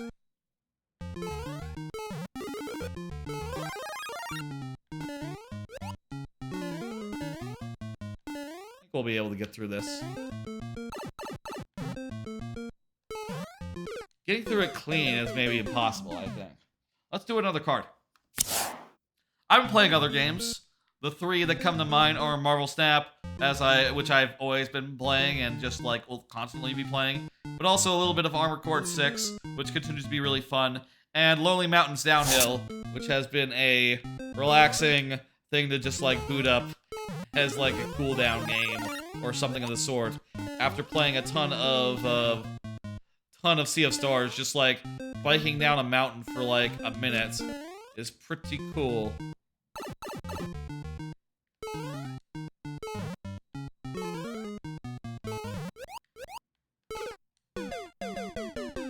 I will say, I feel like Armored Core is just a ton of fun. I have gotten to the 3rd act now, which seems pretty good.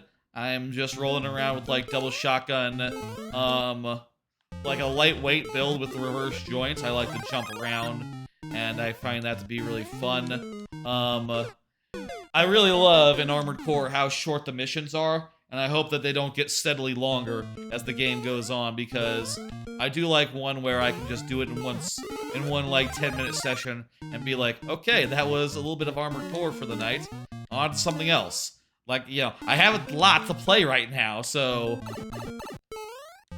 a game that's not necessarily going to consume all my time is ideal. That's also kind of the case with Lonely Mountain, because it is just like, yeah, you get on a bike, and you just steer left and right as you go down a mountain, and you try not to crash, and that's that. I did have one case where I went down a mountain, and I nearly got it in one try, but I had to restart at a checkpoint, so it was actually 2 tries, 1 crash in there, which would be good. I think that's like a mode that you get to in Lonely Mountain, where you can do like, okay, now do the whole mountain in one go without any checkpoints. And that's challenging, it turns out. It's also pretty long. The Lonely Mountains are like maybe 5 minutes long in some cases, which is pretty cool and chill. Those are the other games I've been playing. Marvel Snap, I'm still mostly doing a collector deck. A Loki deck, even though the collector got nerfed, still playing that.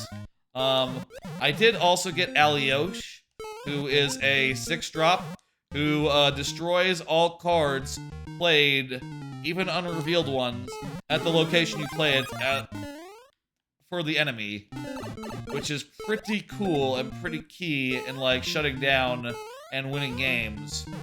I'll say, though, I haven't put together a deck for him that I like, so nothing really to say about that other than Aliosh seems really strong. Definitely one of the best 6-drops they've ever made in the game. For clear checks, you never use the power-up unless it was required. Huh. That's a way to do it. I always go with the power-ups, but I also think I could get through without them if I really wanted to. Alright, I said we would do the lightning round now, so let's do the lightning round now, I guess. There's still no other levels in the queue, so let's just continue with Ida. I will say again, anyone wants to get a level in, I would appreciate it. I like a little bit of variety, especially as we're to the lightning round, and things are gonna move, you know? Things are gonna fucking move from here on out. Let me just, get up the thing. It's the lightning round, folks. Let me do the lightning round thing. During the lightning round, we will have 5 tries to beat each level that comes our way, 7 for subs, and also for the first person of the night. The extra tries come in the form of extra heads, which come in a variety of forms, as you can see. You know, there's like Wario ones, there's like Luigi ones, a variety of Mario-themed characters. Characters from the Mario Brothers franchise, but also some from other places that you might see if you get lucky. Like, hey, here's the DKC3 heads. Isn't that something? Those ones are weighted to be a lot less likely, so, you know, we'll see what we get. Ready, go! Oh wow, you got Bowser head. That's lucky. I think those heads are very good. I especially like the Bowser costume on the left there. Let's do it. Gaming Underground. You think this super world is easy up to hell? Well, let's see what we can do.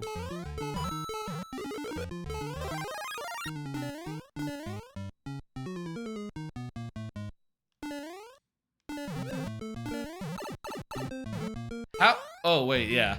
You can stand on those, can't you?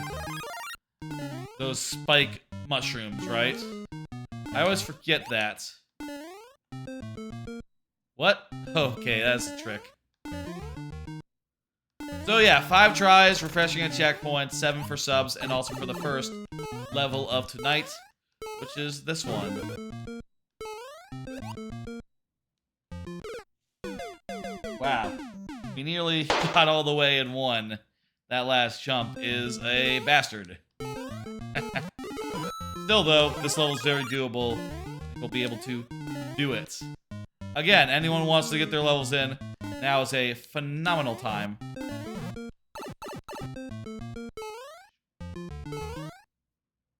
I think that would be very, very cool.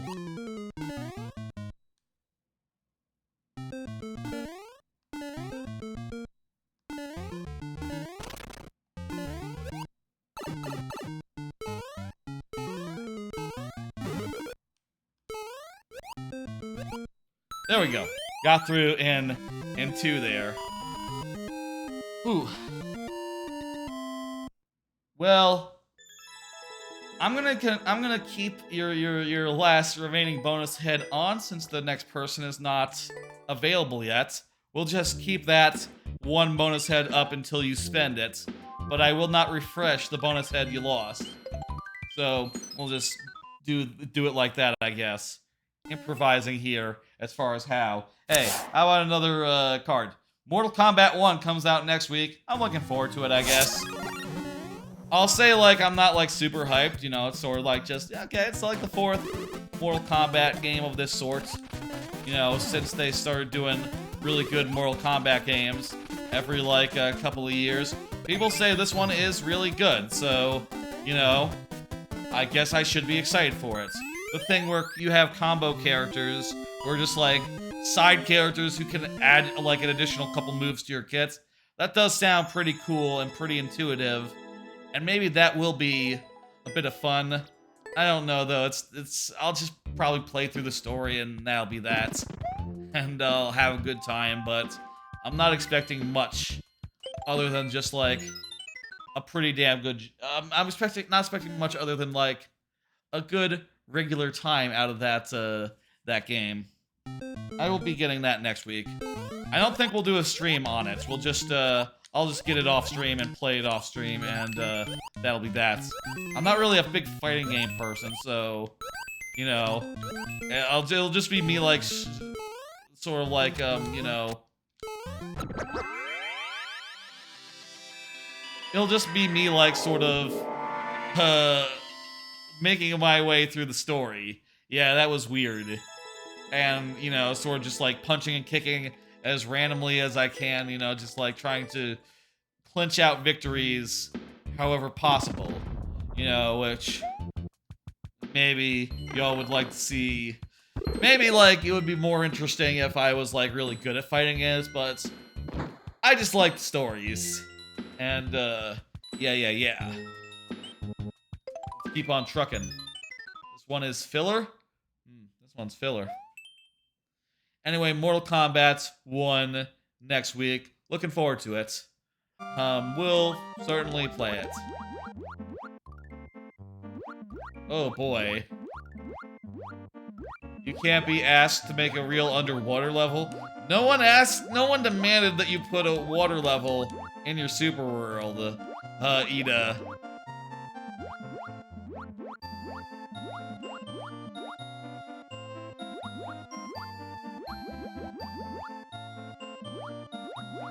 It goes hard?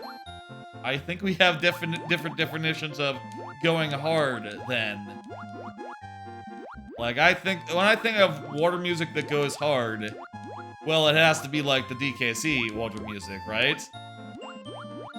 This music's okay, but it's no aquatic ambience, you know?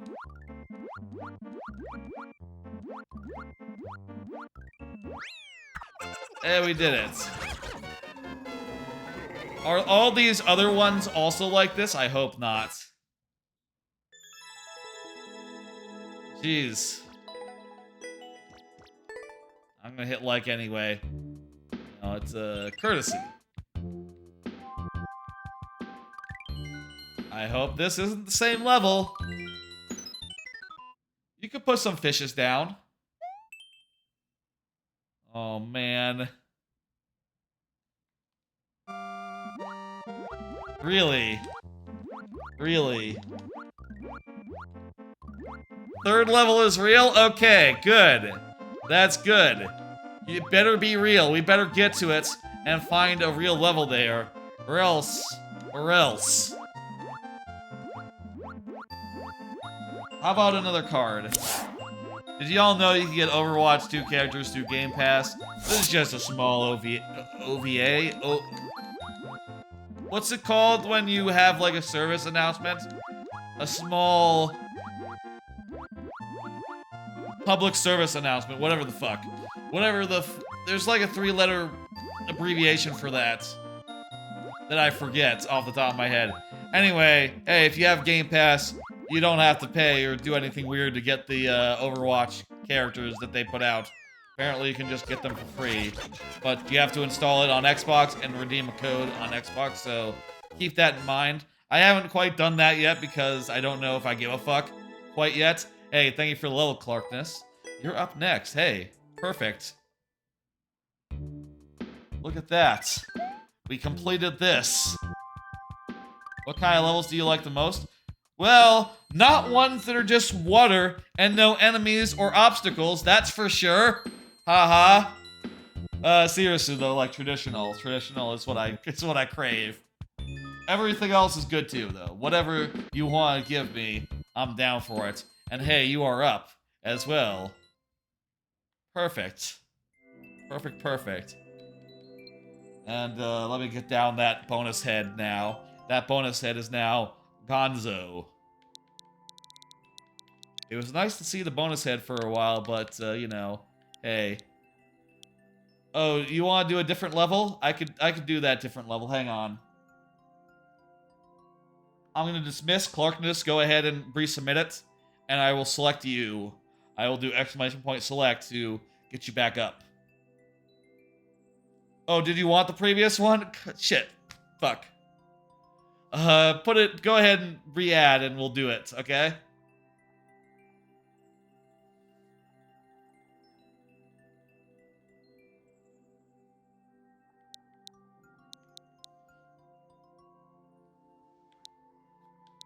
just go ahead and exclamation point add that, and I'll select you using like a thing, you know, exclamation.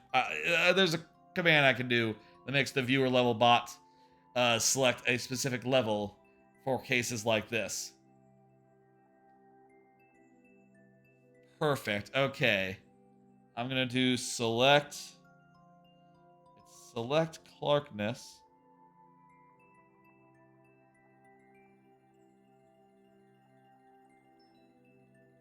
Thank you for level.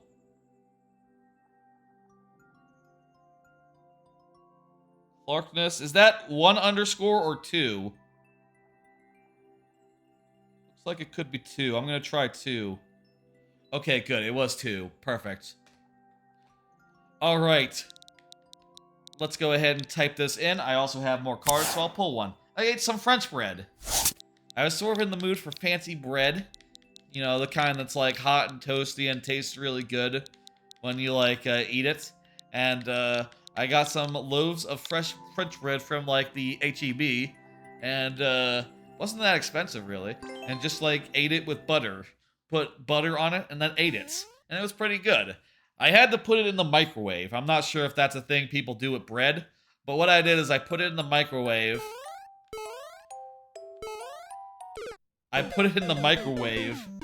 Heated it up to a good temperature, and then ate it. How do you do this? Almost looks like we have to get a run going. Hey, Barnstormer, how's it going? That's going well. Weekend, can't complain. I like to warm up bread. Yeah, it's good. Not in a toast way. It wasn't like, you know, toasting is good for like white bread. You know, sort of makes white bread a little bit better. Makes bagels much better. But I think for like a fancy French bread, it's actually best to just like make it warm and toasty, sort of like it's fresh out the oven, you know? And, shit. And, that accomplishes that. Thank you for level Clarkness. We died a bunch of times. Sorry, this is the lightning round.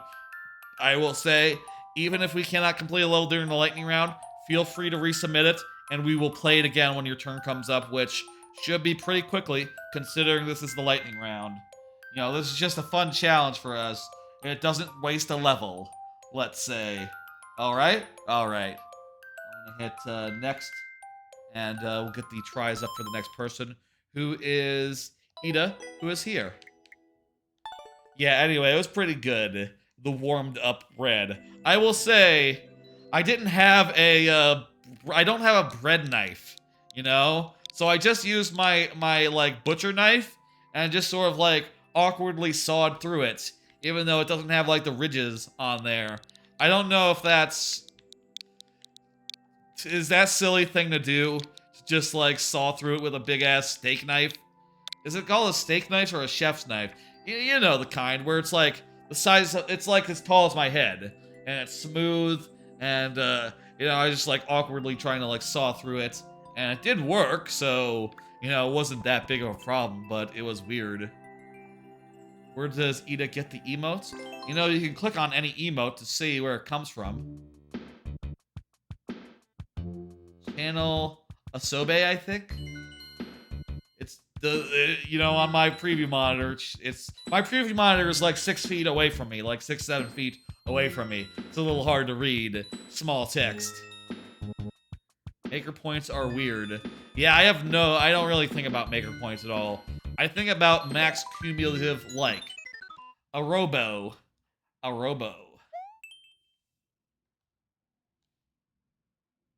I don't worry about maker points. I only worry about cumulative likes. I was told that this is a real level. And you know what? Hey, it is a real level. Look at this. This is a real level. Crap. Anyway, French bread. Pretty tasty. I am wondering if the type of bread I crave is more like a fine Italian bread. I like Italian.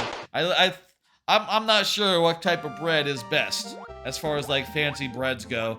Maybe it's like a sourdough bread, or I just don't know. You know, I'm not a bread expert, And maybe I should try more types of bread and figure out which kinds that I actually like. You know, which kinds are tastiest. This is a tricky road to hoe. Ciabatta? I don't know what ciabatta is. I guess that's a thing where, like, I was looking at French bread and wondering, like, do they just call it French bread? That's a weird name for a type of bread. You know, does that imply there's only one type of bread for the entirety of French? You know, Italian bread. Is there only one bread for the entirety of Italy? It's not called Italia, it's called Italy. Actually, it is called Italia in Italy, actually, but never mind that. I'm speaking English, so I will I will say Italy. But I guess also Italians do have garlic bread, which is also a type of bread associated with Italy. Kinda. And, you know, there's probably other French breads out there, right? In French, they just call it bread. Same for French toast. What? You can get crushed by springs? I didn't realize you could be crushed by springs. I guess that makes sense. In retrospect. I'm pretty sure they don't call French toast toast. I think they have a different name for it. Probably based on another country or something. Like German toast. A lot of cases, countries, you know, a lot of cases, in other countries even, you know, things are named after other countries that they're not necessarily quite from, you know. Like, I think I read somewhere that, like, oh, the Spanish flu, in Spain, they call it, like, the French flu or something, you know. They're not gonna call it the Spanish flu. And also, it's probably not accurate anyway to call it the Spanish flu for what it's worth, on account of it actually did come from somewhere else. I don't know, like, why. I guess pandemic names are weird in some cases, and, fraught. A weird name. Ciabatta means carpet slipper. Hey, a checkpoint refreshes our tries. Let's go. Exactly what we need. Carpet slipper. It means like it's a slippery bread? Slippery bread sounds lewd. Slippery bread. Slippery bread. Ooh. Oh, it's slippery. You don't want your bread to be slippery. You want your bread to have a good... It looks like a slipper. Okay. I think most breads look like slippers. Like a slipper is just like a... It's just like a... Bread is just like a loaf with like flat on the bottom, right? And that's also what like slippers look like traditionally. I lost a life there. Let me get that, you know, counted.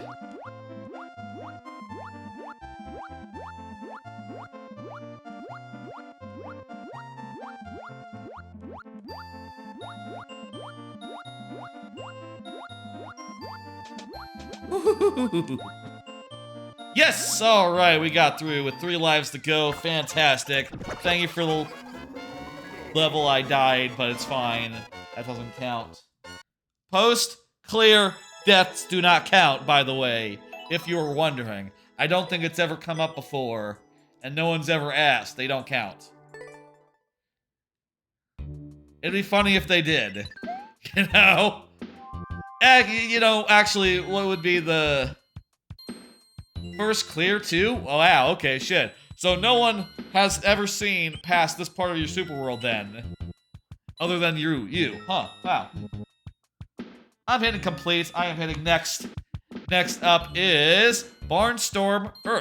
Very good. Let's go ahead and bounce out of here. Hey, Barnstormer, by the way, hey.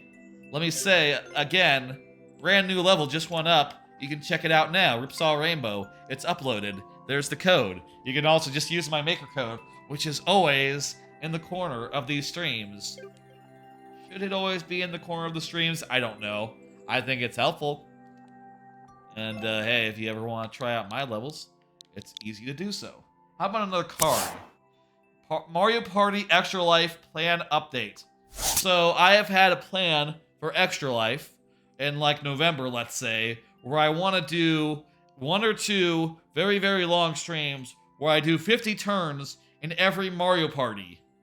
50 turns in like every Mario Party up to like Mario Party 8, let's say. And I didn't have Mario Party 4 and I didn't have Mario Party 8, so I had to buy them. And I will say now, they have both finally fucking arrived. There was some issues with the postage. It turns out it took a while for them to get like sorted out, and I had to get them from I had to get refunds from my original purchases and get them through someone else, it turned out. And also I will say Mario Party 4 did arrive, and as I was bringing it in today, I heard like, wait, it sounds like something's moving around in there. I open it up, the fucking disc is out of the disc holder. It's just sliding around free.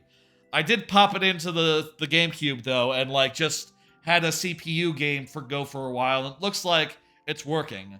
So it looks like we're good, even though it does look pretty chuffed to hell. When do you think you'll play it? Like I said, that'll be Extra Life. That'll be Extra Life. It'll be in November. It'll be a bunch of big like charity streams for Extra Life.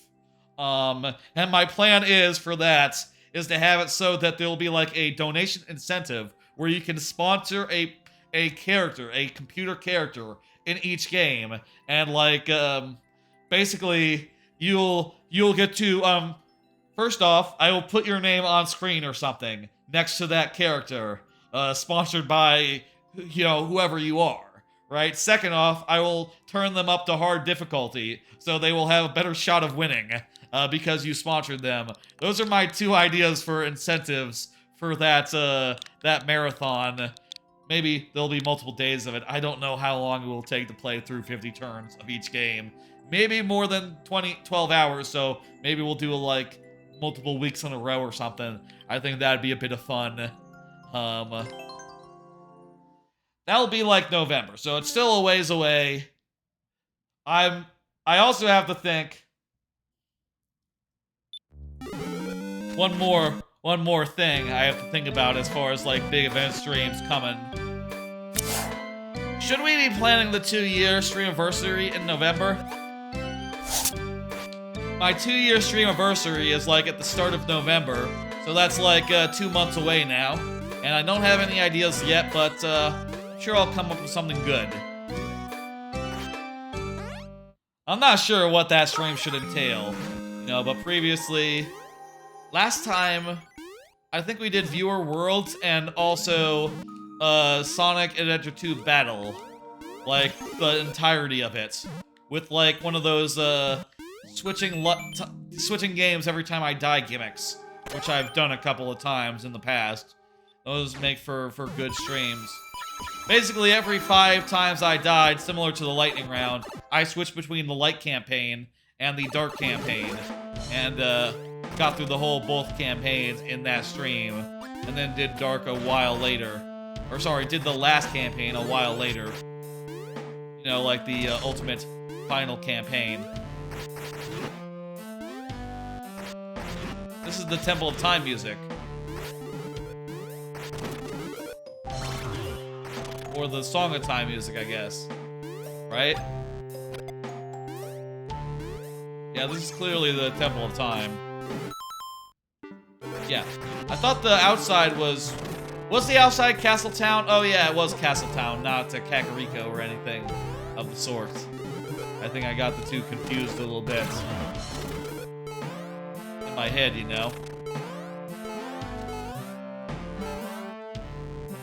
Anyway, we'll definitely need to come up with a plan for that in the next 2 months. That's easy enough. That's easy enough to do. What would y'all like to see for some sort of anniversary stream? Streamiversary stream. What would be good? I could do something simple like just playing through some Donkey Kong Country games again. That's always a good time. Always like to play through the DKCs. We did do Donkey Kong Country Tropical Freeze once, like across multiple streams. Maybe I could do a whole stream where I just play through the entirety of Tropical Freeze, which is a fantastic game. But then again, also probably should have some making or some Mario Maker as part of that stream, you know, since it is my main game and all. We'll think about it. We'll figure it out. Thank you for a little Barnstormer. That was quite nice. Good music. Next up is X Cube. X Cube, go ahead and confirm. Hey, I don't think I said thank you for the level when you put it in, but there you are. Hey, thank you for the level. I'll say it now. I'm gonna start kicking around ideas in the back of my head. I have no other plans for big streams in the next couple of months other than that, I will say. You know, I think like this month, September, and October, they're gonna be pretty straightforward as far as events go, and that there won't be any until we get to November and there'll be a whole bunch in a row, you know. Maybe October we'll do some sort of like Halloween themed stuff. I definitely need to replay Ghost Trick during the month of October as my spooky game, which is kind of like requisite, I feel like. You know, it's October. I need to do a spooky game in October. And I don't really like horror, so I'm going to go with Ghost Trick, where you play a ghost. And it's not horror, it's a fun romp and a good time. Other than that, I would maybe do like Luigi's Mansion. Maybe that'll be like next year's October game, Luigi's Mansion, I bet. Sonic 3 Final Boss. Let's see it. Let's go. Music level, I see.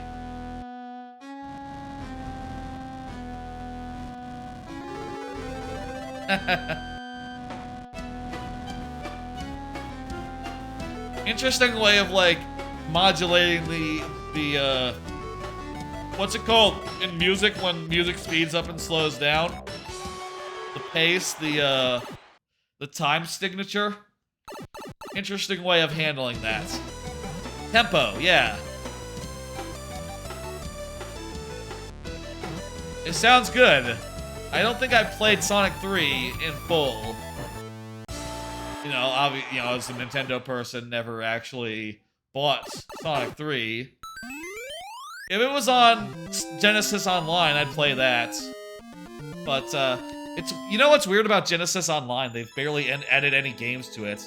And they didn't start out with, like, most of the Sonic games, so, you know, there's still, I don't think there's Thank you for the level. I'm curious now, 1 second. Next up is Ida. I'm curious, Hang on 1 second. They never added the other Sonic games, did they? To Genesis Online, which, by the way, where do I have Genesis Online? I guess I don't launch it that often, relative to the other... Do I even have it downloaded? It's red. It's a big red box, right? Should be impossible to miss.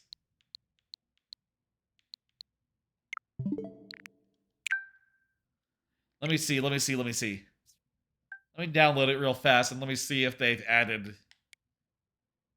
where is it? Where's Genesis Online? Hang on. Is it under special offers? Or no?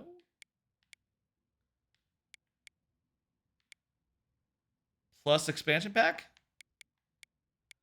Oh, it's a black box.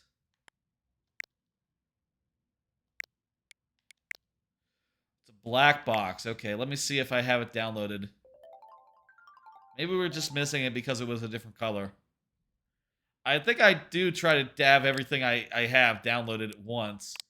It looks like I didn't download the Genesis when I, you know, back when I got this Switch a year ago, which, okay, shit, that's news to me.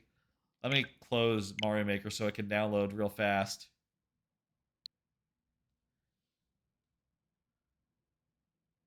It's probably a quick download, right? It's just Genesis games. I'll do another card. I was just gonna give it a minute. Hey, looking back on esports, I had this card for Monday's stream, which was the last of the StarCraft 2 streams, but didn't use it then, so using it now. Hey, so esports, huh? Used to watch esports a bit, starting with like StarCraft 2, but also going into like Hearthstone and like Heroes of the Storm. Watched a bunch of that back in the day, but as I fell off those games, I also fell off the esports as I did, and I'll say I don't really watch that much in like esports nowadays. You've only ever participated in esports once? I've never participated in esports, unless you can call playing multiplayer games participating in esports, which I don't think you can necessarily. What is that?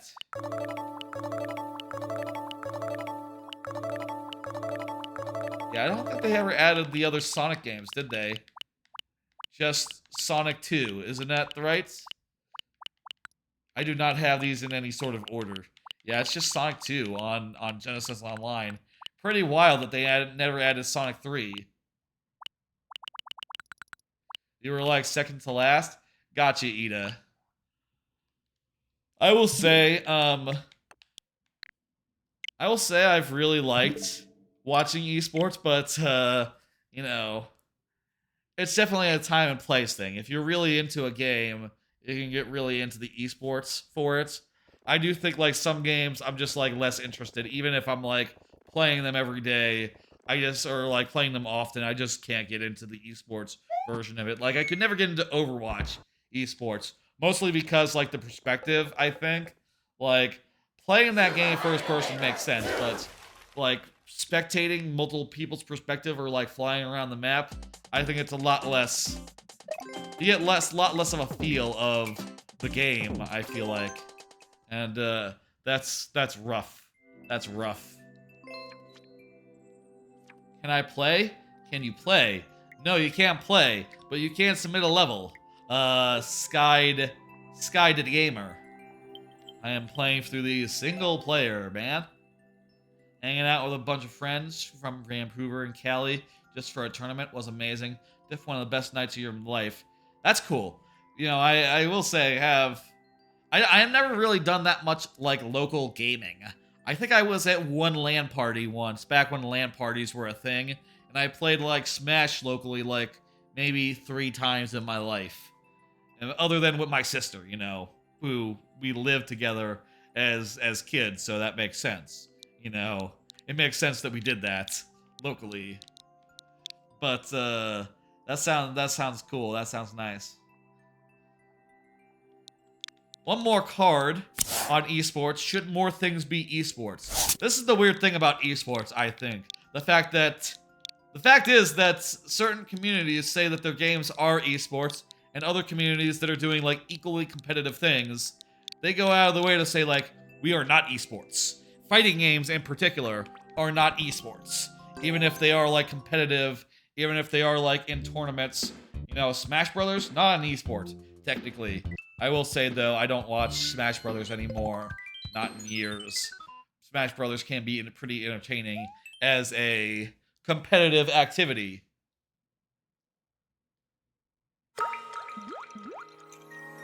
Next 2 levels are filler. Oh boy.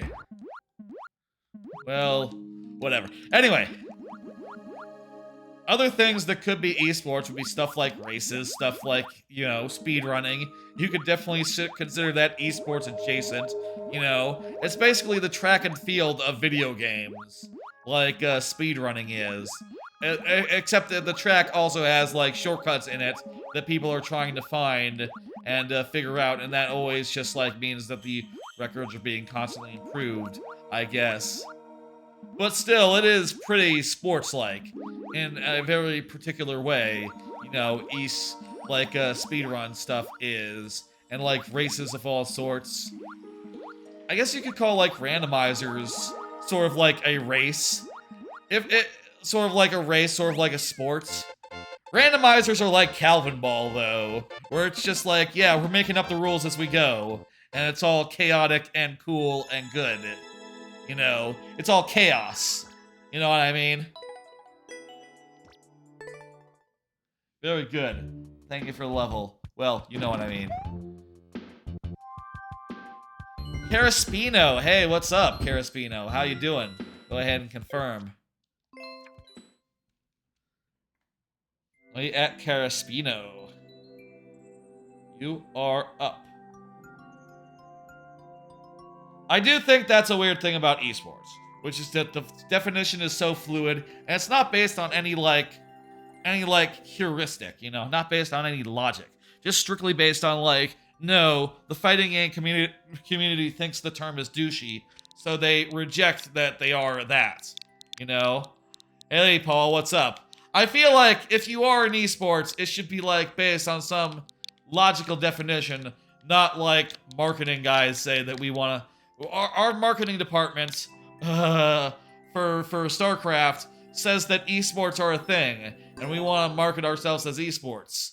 You know, that I think is invalid. It should be something like, no, it's a competitive thing. There are teams, there are tournaments, there are leagues. That means it's an esports.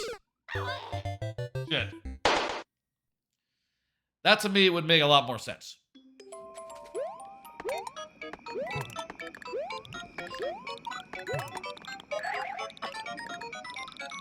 Huh? Don't understand quite what went wrong there.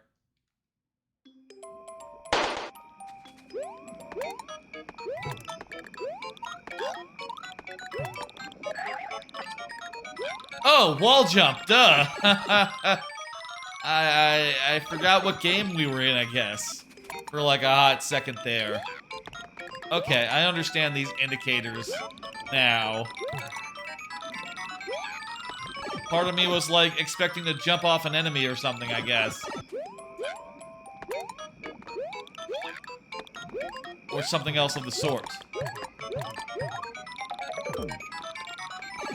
This is pretty well made. I like all the challenge rooms in a row. That's fun. Maybe I should say it's very well made. It's very well made. Block jumps are fun. You know, where you jump off a platform and you have to jump off in a fraction of a second. I don't think I've done any P block jumps for my super world. Maybe P jump blocks and invisible blocks should be a big focus of the of my next level. I'll say my next level, I don't really have any solid ideas yet, so it's whenever we do that making stream of breaking it out, there's gonna have to be a process of okay, well, let's prove that this idea that I have is actually no good, and then fuck, we're gonna have to start from scratch, I guess. What? Oh, crap. You have to throw the POW at the guy.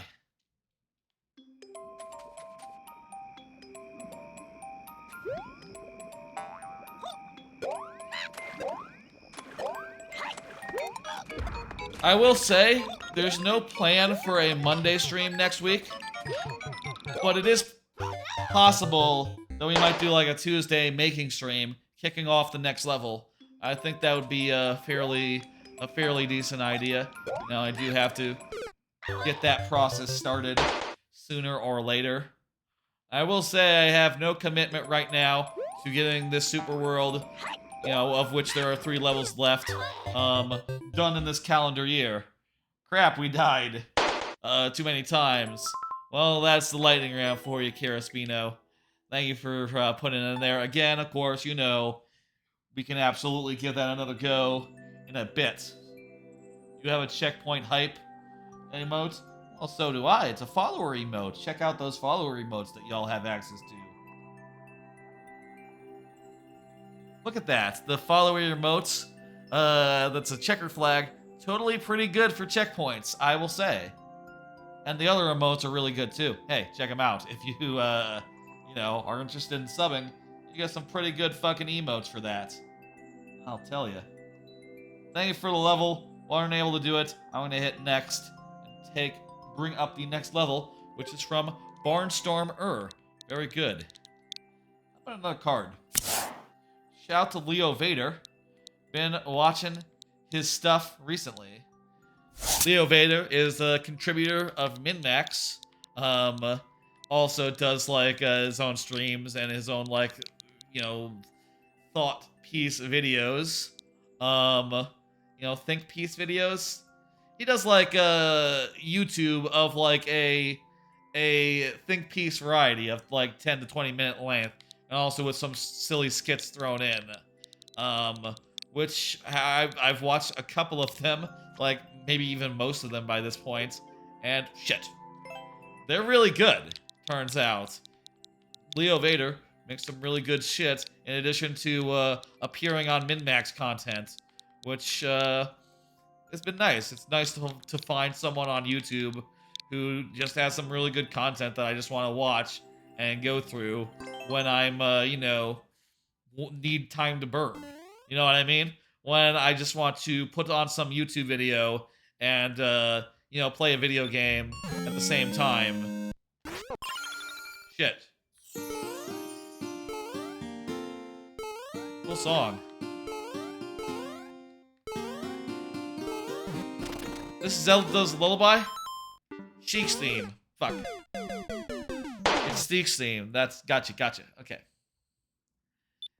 Anyway, shout out to Leo Vader. Let me see. What is Leo Vader on Twitch? Let me check what that is. Leo Vader. Twitch. I don't think he does that much Twitch streaming these days, but he has on occasion. I am pretty sure he has a Twitch. Does he have a Twitch? Maybe he doesn't have a Twitch. Maybe he mostly does YouTube these days, and also just part of MinMax. Maybe he doesn't do the Twitch so much. Hang on. Let me go to Twitch real fast. Let me see if I can find him on Twitch. Just 1 second here. I should have done this beforehand, but I didn't think to do that. Leo space Vader. Maybe it's with like a... Oh, no, it is leovader.com.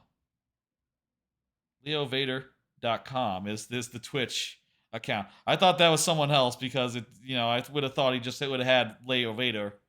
1 second. Let me do that shout out. Shout out. LeoVader.com. Been watching his videos, they're pretty good. Oh shit. Shout out. I have to spell it. LeoVader.com. And exclamation point shout out. LeoVader.com. There. Also, I had before like getting into those videos, I had no idea that like his videos had like a gimmick to them. Apparently, he has a gimmick where like in the lore of his videos, his house teleports around randomly, which I had no idea that was a thing that was part of his like backstory or whatever, the lore of his YouTube channel. I just thought he was a normal guy who, is friends with a lot of people and a lot of other streamers that I like, and is on the, Game Informer. I think he's previously of Game Informer, ? Maybe? And also is of, MinMax. A lot of people who are of MinMax, formerly Game Informer, back in the day. I like MinMax a lot. They're good people. What does this represent? The haunted, is that like, getting out of, when you're adult Link, getting out of, Temple of Time in the future? GG, very nice. Thank you. Let me hit,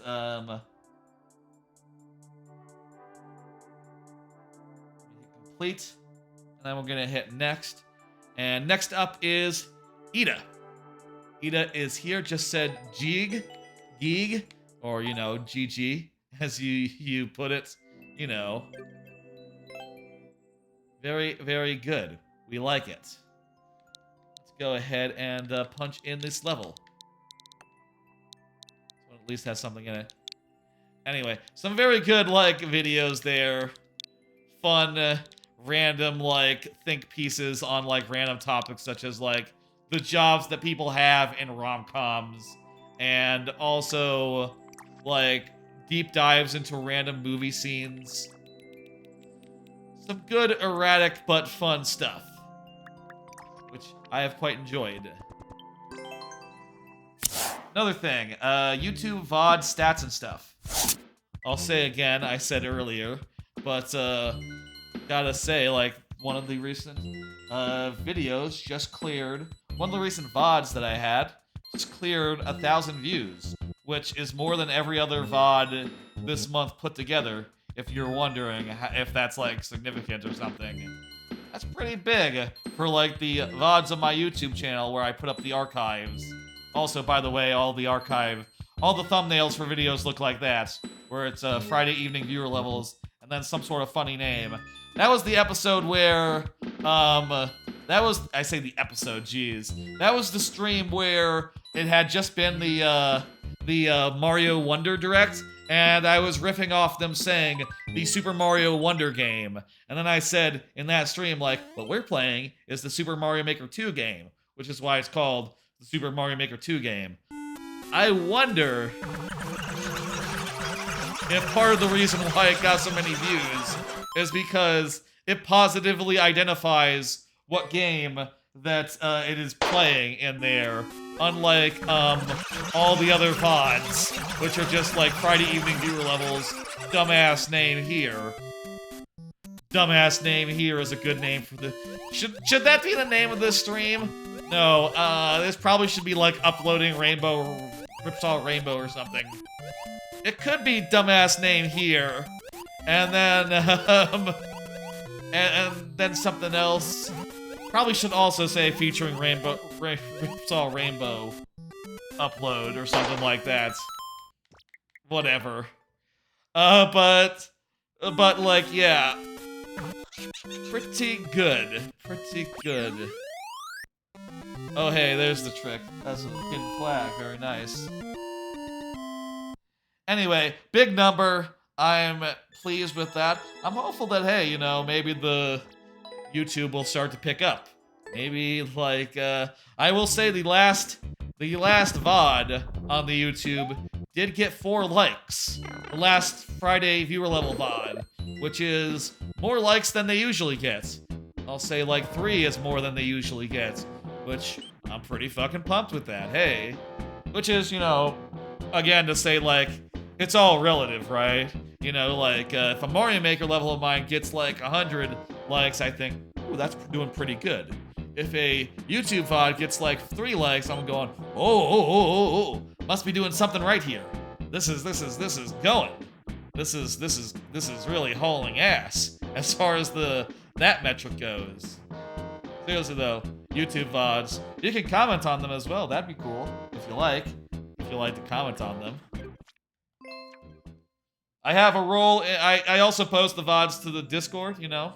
So if you want to see, like, all the VODs, like, as they go up, or know when they go up, you can go on the Discord and opt into a role, and they'll tell you when they go up. Which, you know, is helpful, maybe, if you care about that sort of thing. Always 24 hours after the stream, because that's Twitch rules. Twitch rules say you cannot put content from a Twitch stream, if you're an affiliate, less than 24 hours later. You have to wait until 24 hours pass, which, you know, hey, it also gives it time to process and to get into HD quality, which is pretty important, I think. Thank you for the level.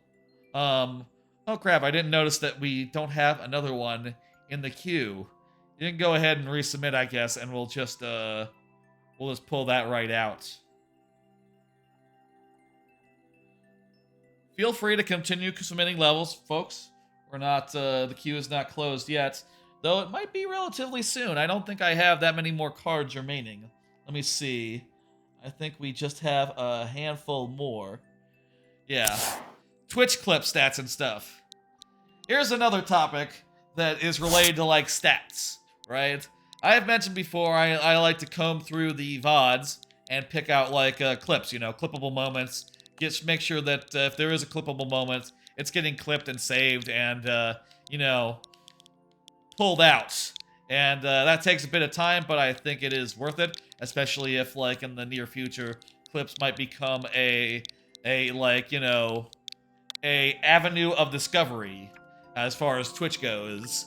But I will say the weird thing about the Twitch clips is they have pretty, like, uniform performance, at least on my end. Usually, when I put up a clip, most of them just get a total of 3 views. No more, no less. I haven't seen one in, like, years and years, not since, like, the very start of me clipping stuff up, did I see one that gets less than 3. But also, seeing one that gets more than 3 is also very rare. You have to get, like, some luck to get, like, ooh, 5 views, hey. Something like that. And I don't know quite how that works, what the logic is. Does Twitch just, like, surface clips for, like, okay, I'll surface if it has less than 2, but if they don't watch through it all the way, then we will not surface it anymore after that. If they just, like, watch a second of it and say, okay, I don't want to see this clip where he dies in a funny way. This clip isn't for me. Oh, what's this? Some comic death? Couldn't be me. Couldn't watch this. No, sir. I'm just kind of really unclear about how the logic of that all works. Hey, Bowser, how's it going? Thanks for the maker code. Hey.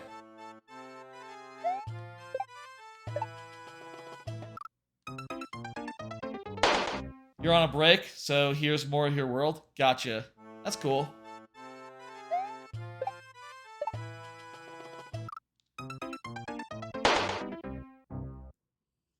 Hey, Lord Bowser, that's right, Lord Bowser. Now streaming. Follow Lord Bowser, if you so please. Anyway, I'll say, like, featuring clips seems to help, and I can see, like, you know, visibly, there is a place in the, hold right? Okay, shit, I'll hold right, that'll be... We need to use less nuance here.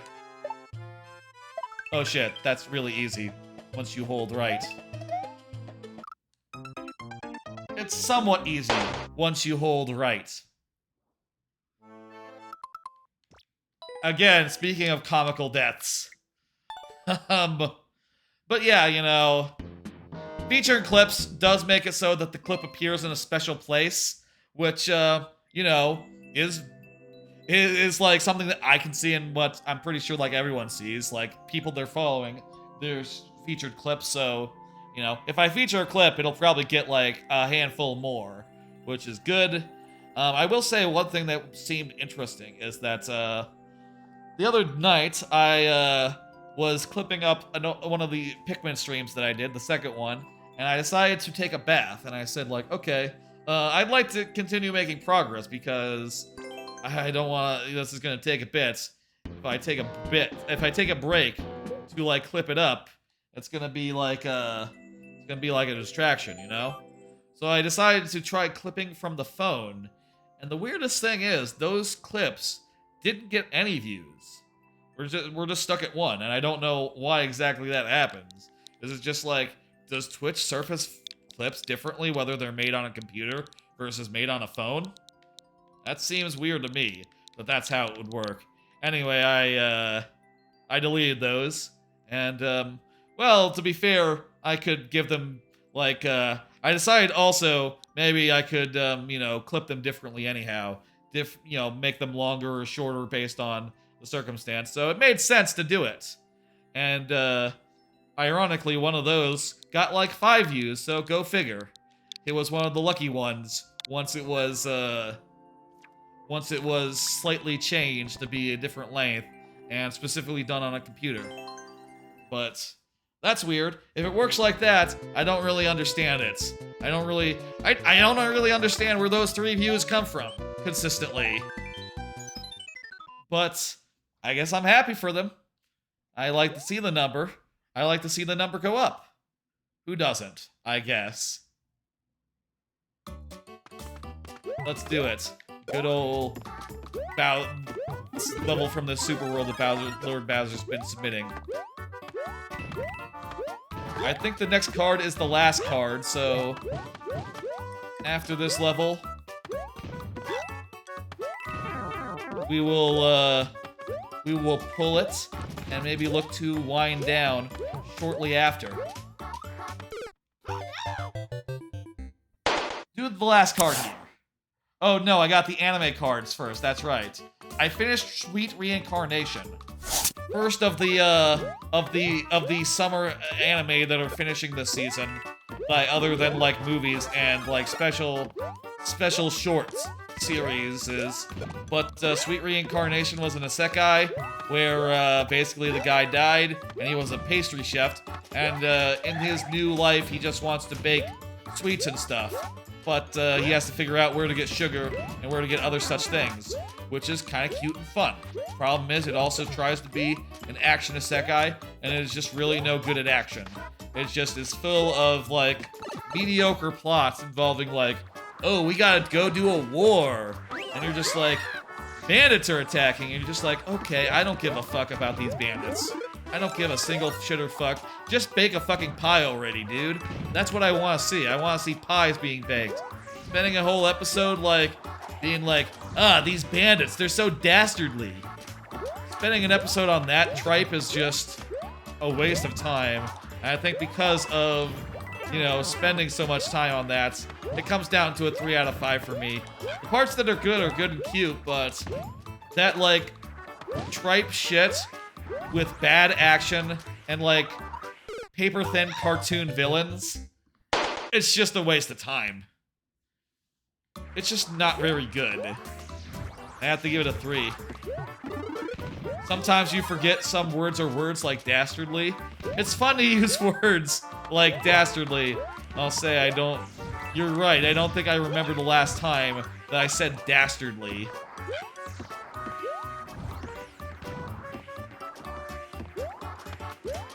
He was a malcontent, a discontent, a real, not a gentleman, opposite of a gentleman. A real piece of work, this like brigand, this fucking brigand thief guy, who was like, ooh, I'm out to get you. I'm out to get your livestock and shit.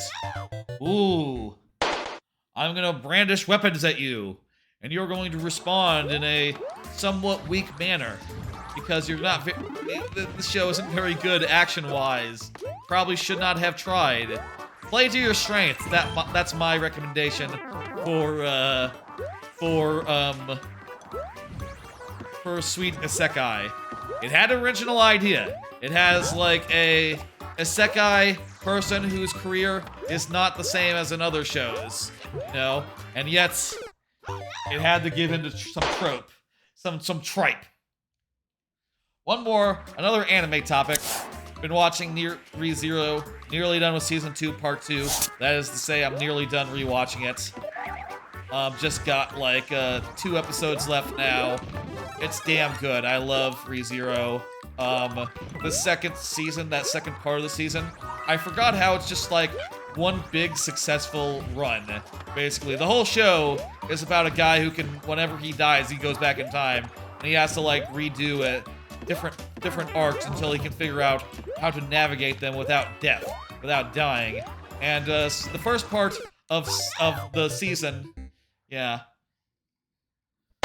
See you later, Lord Bowser. Thank you for the level. We weren't able to get through it, but whatever. The first part of the season is like a big like setup where like he keeps on dying in like new and creative ways, and the second half is just him like very effectively like figuring it out and getting it all done almost miraculously, amazingly in one like contiguous go, which is just been a hell of a good time, especially because there's like a ton of backstory that's being told in the second season, which I'm just really fascinated by, and I think it's going to just, they're setting up some amazing things when season 3 hits, which will be next year, I'm pretty sure. Ida says the super world. Hell yeah, I gotcha. Let's do it. W4W 8 VG. Ugh. Anyway, just got a few more episodes left. We'll probably finish it over the weekend, and that'll be fun. I will say also, I'd like to follow up on what shonen I'd like to rewatch next.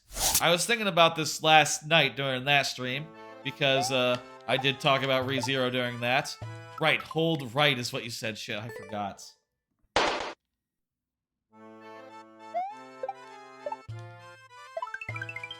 And I was trying to think, like, what would be cool? You know, what shonen anime I would probably like to watch next, because I do think, you know, it's good to have a shonen anime going at any time. Hello, Dig, how you doing? Welcome to the stream. Thank you for the level. And I looked through my Annie list after the fact and did find a couple that jumped out at me as, like, potential shows to watch. I'm doing all right. I'm doing well. It's the weekend. Can't complain. One in particular that comes to mind that I didn't think of yesterday. I will say, for the most part, I do have very few choices. You know, I have rewatched a ton of shonen anime. Fuck. Damn it. Fuck. Duck jump, you say. I have watched a ton of shonen anime over the last couple of years, so my options are somewhat limited. But one that does come to mind is Demon Slayer, which I haven't watched in ages. I'm sorry, I've never rewatched, it turns out. Looking closely at my notes, my, like, Annie list, I've never rewatched it. It's the only reason why I didn't consider it yesterday is that there was a season of it, like...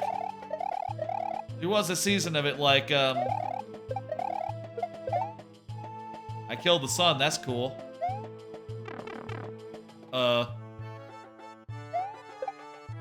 There was a season of it, like, a season ago, like, last season, Demon Slayer was on the air, so it hasn't been that long since I have seen Demon Slayer content, but I have not rewatched, like, the first couple of seasons, nor the movie, so it'd probably be pretty good to do so, actually. Thank you for level. I'm gonna hit, complete and next. So that's one thing I could do. I also found a couple other shows that I put into my considering rewatch category based on the fact that they are shonens. Let me just, like, pull that up right now on my phone real fast. Like, let me see. Well, what is it? It is for consideration. So I could watch, like, a classic show like Samurai Champloo or Cowboy Bebop. I don't think I've rewatched those ever.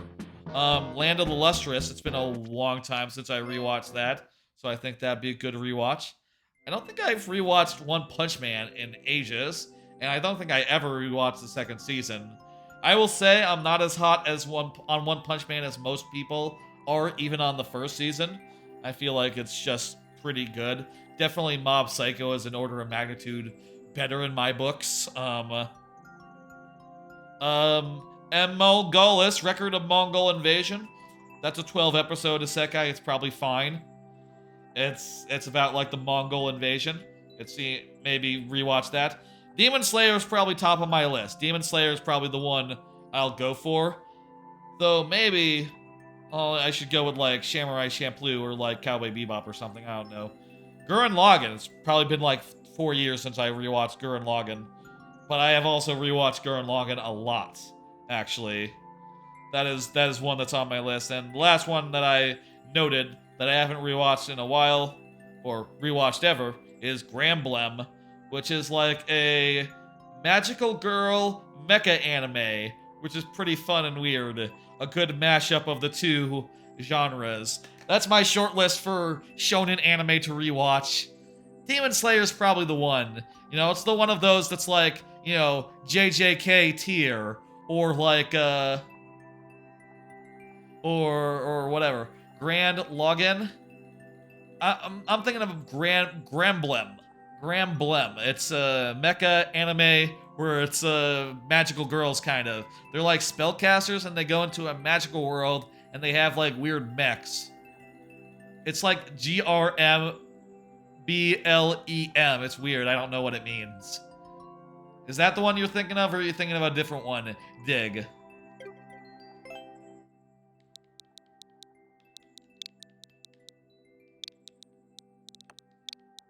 It is underrated, yeah. I think it's a good mashup. I would probably put it as a 5 out of 5, you know, worth a watch. The other one, the one with a huge time skip. Oh, I got you. That's a classic one, yeah. Gurren Lagann. Gurren Lagann, yeah. People love Gurren Lagann. That's a popular show. I don't think that's underrated. I think that's perfectly rated.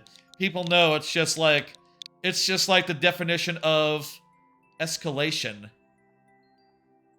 Oh, I was confused for a second. I thought DIG was part of the code and started typing that in. Except it's 4 characters, not 3. I was confused for a second, like, what the fuck? Why does this code have 4 characters? There you go. None of your friends have seen it, and they've seen a lot of animes. In some cases, it might just be a matter of, like, age, you know? Like, I'll say for my part, I tend to watch, like, newer animes most of the time. Or as far as, like, or at least animes I've seen before. This is some sort of troll something, huh? Or some sort of puzzle something. Let's try to jump into lava. No. This is, by the way, the lightning round. It's where we play levels with the condition that we, you know, we only get so many tries, which keeps things moving. But on some levels, it can be a challenge.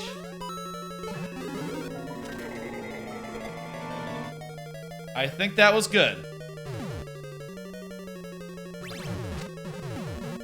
What?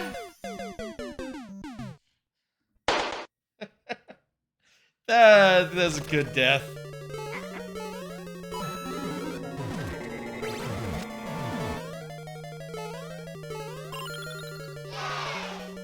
I got a yay! What? Huh? What?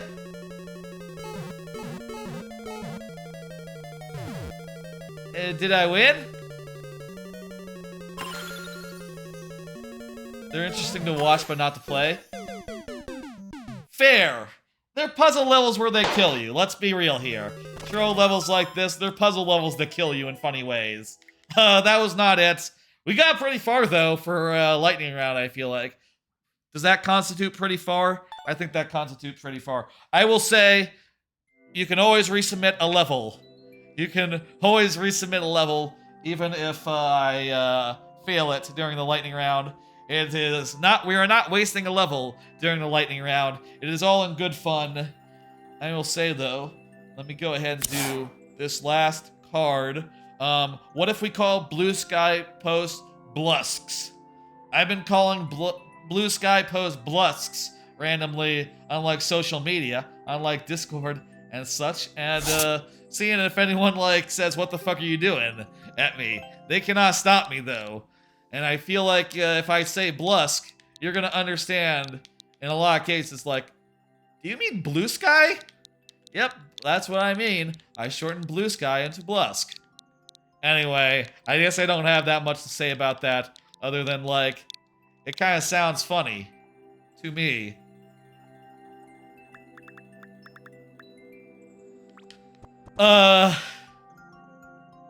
Let's do it. We gotta... I'll say now, that was the last card, and you know what that means. Generally speaking, when we do the last card, that means that the next level That means that we're gonna wind it down now. We're gonna wrap up the queue, the stream. We're gonna close the queue relatively soon, like maybe after this level, let's say. I think that just said Big Mac. Oh, this is a burger joint. I'm gonna wear a Big Mac on my head. I'm gonna throw this Big Mac at that customer, and they're gonna be taken out.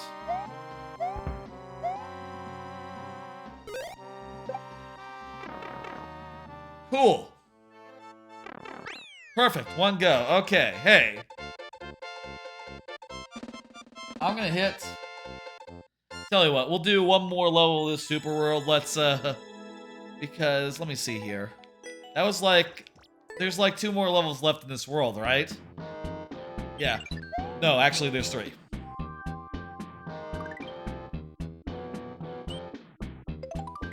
We'll do one more here, and if we don't get any more levels, we'll do, hey, Jason Top. How's it going?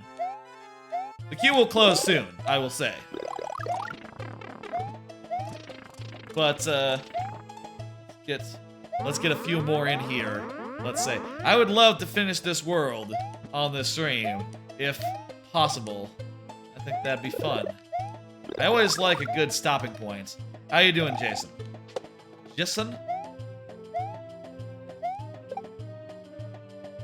Feel free to get in levels. Fuck! This is the lightning round, but we are not. The queue is open, and, well, last call will be soon. You know, it is high tide, high time for y'all to get in last levels. I'll be doing last call soon, and then I will do the thing I've done the last couple of streams, wherein I, play a level of my own super world, and, you know, fuck! I was expecting the fire flower to kill the guy, so I didn't hold down the button. I panicked.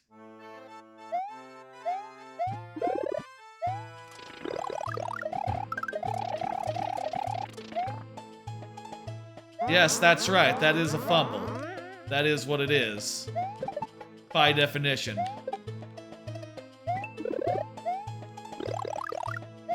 Not sure if even if this is worth it. Maybe just better just eat the fire flower and just jump normally.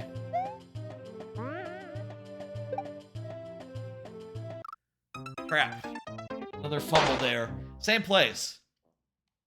Maybe you should, like, jump off the edge there rather than doing the note block. Just, like, land, you know? Just, like, land from the note block and, you know, go about our business in a regular way, rather than trying to do a note block jump. Also, we could go down here. What is down here? We don't have the fire flower, so no. There we go. That's easier. Well, bam! There we go.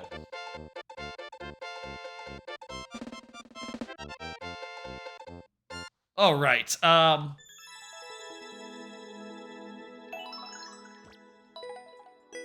Tell you what, I'm gonna do this in this super world. All these like 4th levels have been like quick bosses. Let's just go ahead and do that, and then we will do last call. Okay. Let's go ahead and do that. Since there's none other in the queue, I will say, if you submit a level, you will get, you know, I'd appreciate that. I think that'd be fun. I think that'd be good. Oh, hell, there's a lot of fish. Too many fish! Jeez, I think this is as dangerous as I have seen fish in, Super Mario Maker. This is just so many fish. So many fish.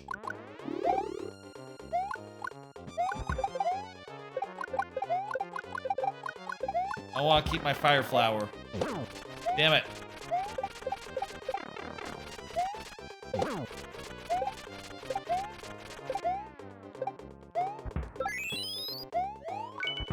Okay, we got through.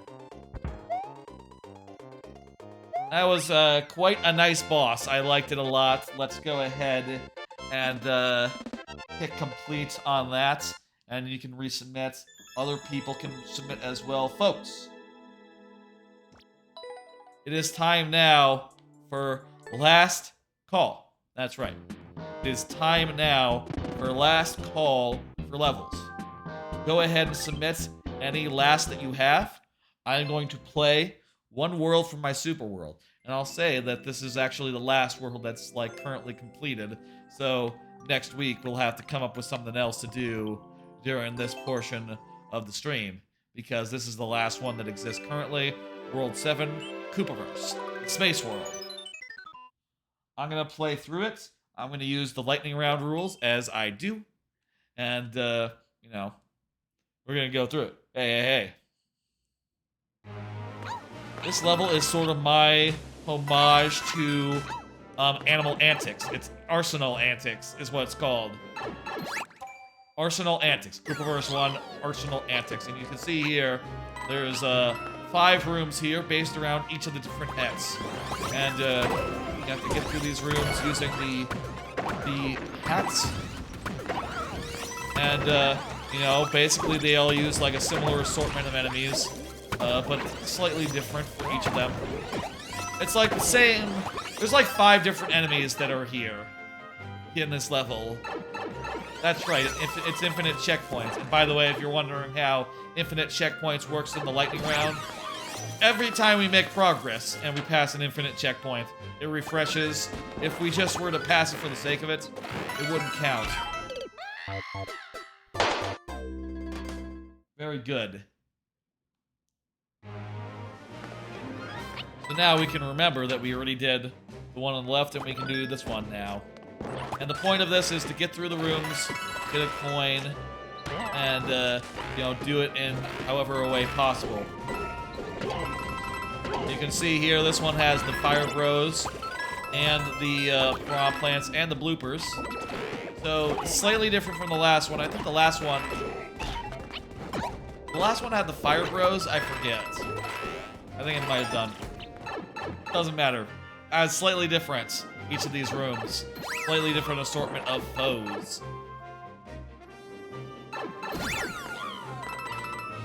I like the Goomba room a bunch. I think the Goomba room is really fun. As far as, like, there's static things to avoid, and also, since you are Goomba, these bloopers just stay in place. Also, those spikes just mind their own business, which is nice. Finally, there's a whole hail of things, and also if you lost your thing, that spike would try to hit you with a spike ball. You know, if you lost your head, which I think is pretty cool. Bullet Bill is up next. Here, there's more spike balls. Fire Bros. Yes, like Spike. As well as one final flight, where you can sort of thread the needle here. Fun.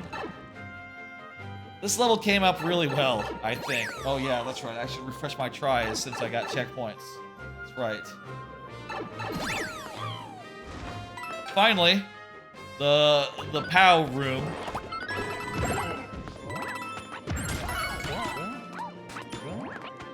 Works like this. Get the POW blocks into things and break up staff! Also, there's a thing where it'll kill you if you don't jump low enough in that portion, which I think is just devilishly fun. I think it's very fun that it does that to you. I think that's a fun punishment for you and forces you to, like, take the power-up seriously, you know? Very useful for killing enemies in this segment. With POW. Finally, once you have the key, you're sort of warped away before you can go through, and now the on-off is off, and look at that, a whole new area opens. And there's a final sequence where you go through a gauntlet, and you have to, like, you know, go through each combination of... Each area sort of has, like, one of the enemies from the previous bits, plus some bullet bills, which are, you know, a challenge to deal with. You know, now you get the plans with the flight bits. With this, you get the bloopers. With the bullet bill, you get the fire bros. And finally, nothing for the POW, just go ahead and get your finish. It is pretty fucking cool. I love the final sprint. That has more of that gauntlet feel of like Animal Antics, you know, whereas the first 5 rooms are just like straight up. That's pretty traditional how like people do it. Now, for this part, you have a choice of 3 levels here. You see it sort of branches out, and you can do any of these like asteroids. You only like 3D World when it's infinite checkpoint or traditional? Well, you're in luck because that's mostly what I do. Well, traditional is most of what I do. I will say I did one 20-second new 3D World level. I will ask you, Ida, or anyone else in chat, first come, first serve. Which level do you want to see first? You want to see the water one, the desert one, or the ice one? The order that these were uploaded were ice, desert, and then water. But you can play them in any order you like, or, you know, you don't even have to play all of them, just one of them. They're basically 3 asteroids, 3 space celestial objects that are, you know, thing. This is Cold Ice Comet, so, you know, comet. There's also, the other ones are, Meteor Meltdown? Meltdown Meteor? I think it's Meteor Meltdown. Or Mayhem? Jeez, it's been a minute. But the second one's a meteor, and the third one is an asteroid, I think. Abyssal asteroid. This one is sort of inspired by, This one was sort of inspired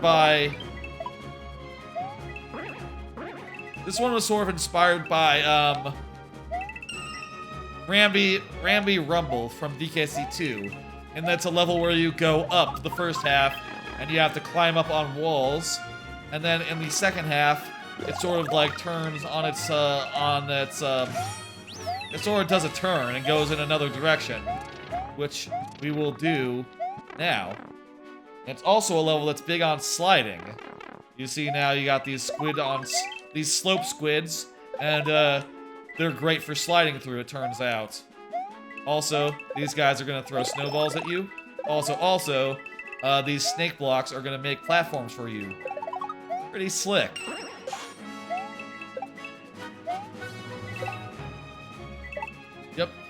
Yep.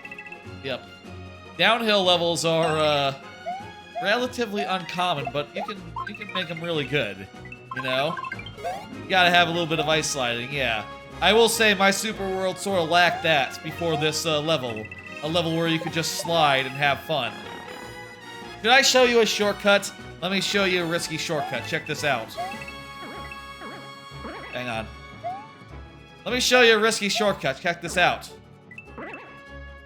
You can just go right through those tires, and that'll be a fun shortcut for you. Save you like a bit if you're going for the world record or something.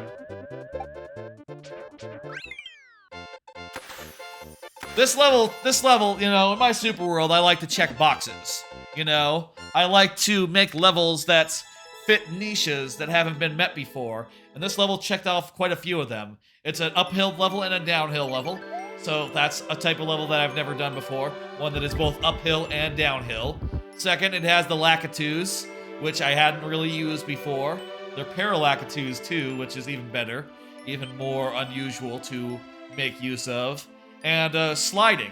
Hadn't seen sliding in a while. Sliding is pretty fun and good to take advantage of. Very little sliding possible in the Super World. That's kind of a shame, considering how fun it is. What do you want to see, Ida? You want to see the deserts, or you want to see the water level? The asteroid, or the abyssal asteroid, or the desert? The meteor meltdown. Water. Okay. Do water first. It's always a challenge to make a good water level, but Abyssal Asteroid, I think, fits the bill.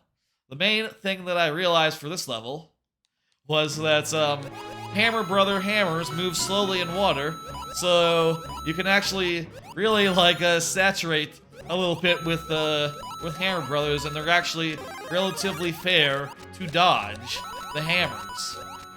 Also, there's some fun on-off business like this, where you can hit it on-off and then go up, avoid of the dry bones. I've been saying ha-ha a lot. You know, I feel like I've been influenced by podcasts. Here, there's a little secret down here you can get. Of course, I don't know how I originally thought I would get through this space world without having a low gravity section, but I ended up figuring out that the low gravity worked really well with the slowing down Hammer Brother hammers, just the same as water does. So ended up being a perfect fit for this level in particular. And also, I do think that one thing I believe is that a good super world should have a little bit of everything. You know, it should make use of, at least this is the standard I hold myself to anyway. A super world should use like a bit of every type of night theme, a little bit of every type of element that you could use, and this level does that. I hadn't used like a water, like the dry bones and the way that dry bones were used, so that was a checkmark check there. Also, now in the second half you get some laser guys doing laser stuff. Also, it's just a really cool water level, and you know, also you get a little bit of low gravity stuff, which I haven't done one of those since well before the Super World.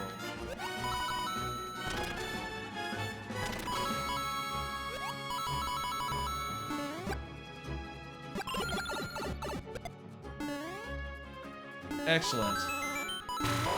Look at this shit. This is great. Woo! That's so good. Also, now this room, you get another one of those interesting routing things where, like, you go up here, you hit the switch, and now when you come down, there's a bunch of dry bones. Check this out. Woo! Isn't that a fun bonus to get? That's a fun bonus to get, I think. Now, you retrace your stuff, going through 2 of the rooms you went through before, and then, through some new areas, and there you go. Pretty much at the end now. You're never using Ghost House? Couldn't be me. I love to use, like, different themes and different aesthetics. It's a bummer to me that I couldn't use, that I didn't find a place for, like, every combination of game and theming. You know, like this Super World will not have any like Super Mario World basic aesthetic, you know? It will not have any Super Mario World Ghost House, I don't think. Either, you know? And that's kind of a bummer. There we go, there is the water level. Abyssal Asteroid. Turned out really damn well. I'm so pickled. I keep on saying pickled tink.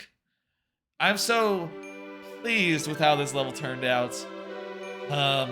Definitely a killer level. I only have a couple of water levels in the Super World, but I think all of them really hit on all cylinders. And I'll say, in each of their cases, it took a lot of work to figure out, like, how to make water fun. Water by default in Mario games is not fun. You have to work at it. Speaking of, checking boxes, this level checks a few boxes. Hey, not only is it very cool, this is, by the way, Meteor Meltdown. The basic premise of this is that this is like some sort of magical facility that sort of like overboiled and exploded and made the asteroid into a desert ruin. And anyway, you got all these magic guys. Magic Koopas, that was the main thing I wanted to do and work with in this level. And work with them I did. I also wanted to do a level where the claws were like holding enemies and things by default. I did a level earlier in the Super World where the claws, I used the claws that didn't have anything in them. But in this case, the claws hold enemies and it's pretty cool. You know, you can run under them. They hold enemies where they can shoot at you good. A lot of good applications of that, I think. Oopsie daisy. Yeah. Here, the things, the crushers. Oh, another thing that I hadn't used in the Super World up to this point. The crushers. The crushers were used for the first time here. There's a little bit of a red coin hunt, just for fun. I have done a red coin hunt previously in the Super World, so it's not new, per se. But I will say, that previous coin hunt was in the first half of the level, whereas this is in the second half, so it is a little different. Again, I really feel motivated to, like, focus on things I haven't done, put in, like, more variety, etc. when I am making these new levels. Whew. One more, and that is the final like good and proper boss fight against Bowser. Like you might have noticed that the 8th world is called Bonus Biome. That is because it is bonus world in like the Donkey Kong Country sense of the world, you know? This is like first K. Rool battle is the basic idea. And also it is heavily inspired by Baron K. Roolenstein, in particular. Let's do it. This is Nerdu Nebula. Name kind of inspired by Gangplank Galleon. Sort of similar, like, you know, troublemaker type word combined with like a location indicator, I guess. That's a weird way to describe a noun that is like associated with the place that we are. Since these guys are embedded into the scenery, they die instantly whenever they're hit, so as a result, they are just instantly dispatchable, which I think is very cool to get in all these Koopa brothers before getting into the second half. You did the same thing in your Super World? Cool. Now, in this Bowser boss fight, here's how it works. You go left and right, and you pass Bowser by in various ways, however you can, and as you far further and further down, you will eventually get a way to damage him. Eventually. It is set up where he should not accidentally die at any point early. It is also set up where there's a couple of extra health things to get along the way. Here's the final back and forth here. I want that. I'm gonna get it. I'll get the mushroom in a second. Where you don't just have to go left, but you also have to go left and then right after hitting a P-switch. Now here you can see there's a Yoshi egg and a fire flower down there. Take that as a hint that you don't have to just like go back and forth forever and to kill Bowser. There will be another answer. Let it be. You know, there'll be another way, but for this main part, what you gotta do is you gotta go back and forth, send these shells his way. Fuck! Well, whatever. Yep.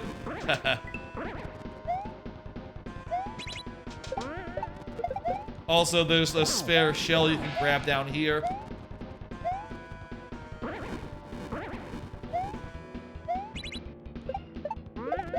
Quite a thrilling and suitable final boss, I think. Alright, get that Yoshi down. I lost my fire flower. Get out of the way, Bowser! Good, okay, there we go. If you have the fire flower, you do triple blast, which will take care of it a lot faster, but if you get every hit, it's only 4. Anyhow, it'd be 3 Yoshi blasts if you had the upgrade Yoshi. Final sequence here, and here we go. Here's the end. Well, bam. Whew. And by the way, it's set up so that if you die and restart the checkpoint, even though it's the same Bowser, let me just, like, even even though it's the same Bowser, you know, even though like that Bowser is the same Bowser that you fought for the entire subworld, if you respawn at the mid checkpoint,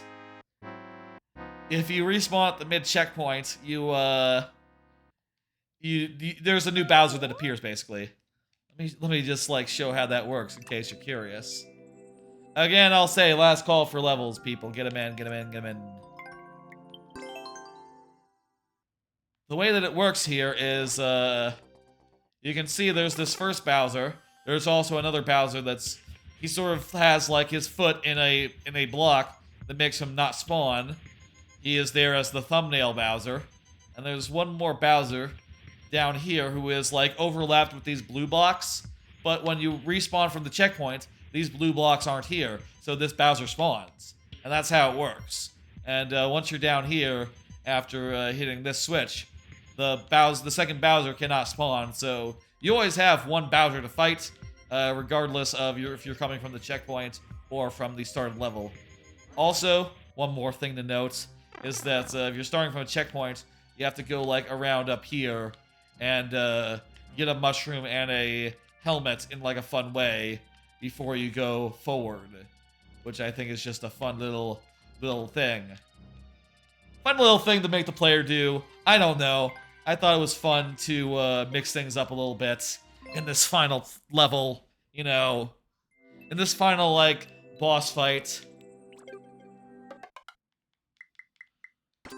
Now, that is the 7th world. There is one more world. It's in middle of development, of course, and the levels in that are bonus biome 1, Sunburned Sanctuary, and bonus biome 2, Ripsaw Rainbow. Ripsaw Rainbow, of course, went up earlier today.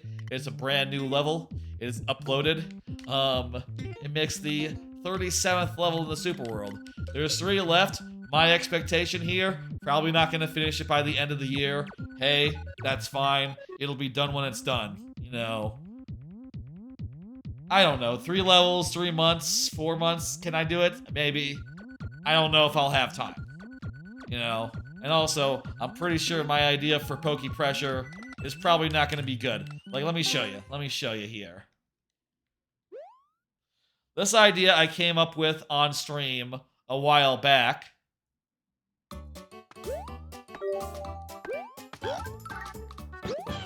I guess fruits. I was making some fruits.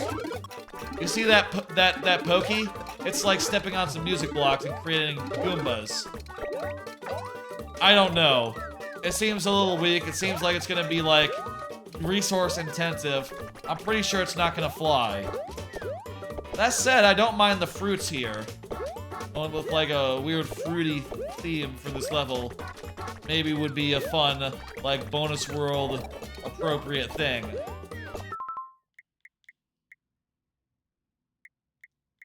Not sure. I think we need to go back to the drawing board for this and start coming up with things fresh for this level, which is kind of a shame considering that, like, yeah, I guess I have no idea where it's gonna go. Another level I have here is Dimlit Derelict. I will say I'm not 100% sure if Dimlit Derelict will be this theme.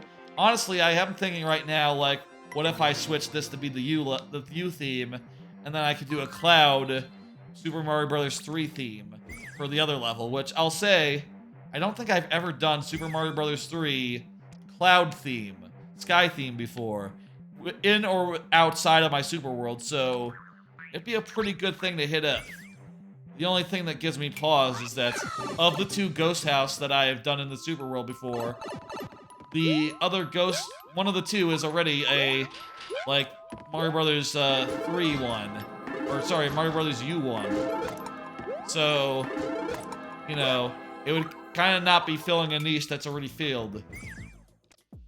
Some tricky things to think through here, as far as, like, what I want to do for the next 2 levels.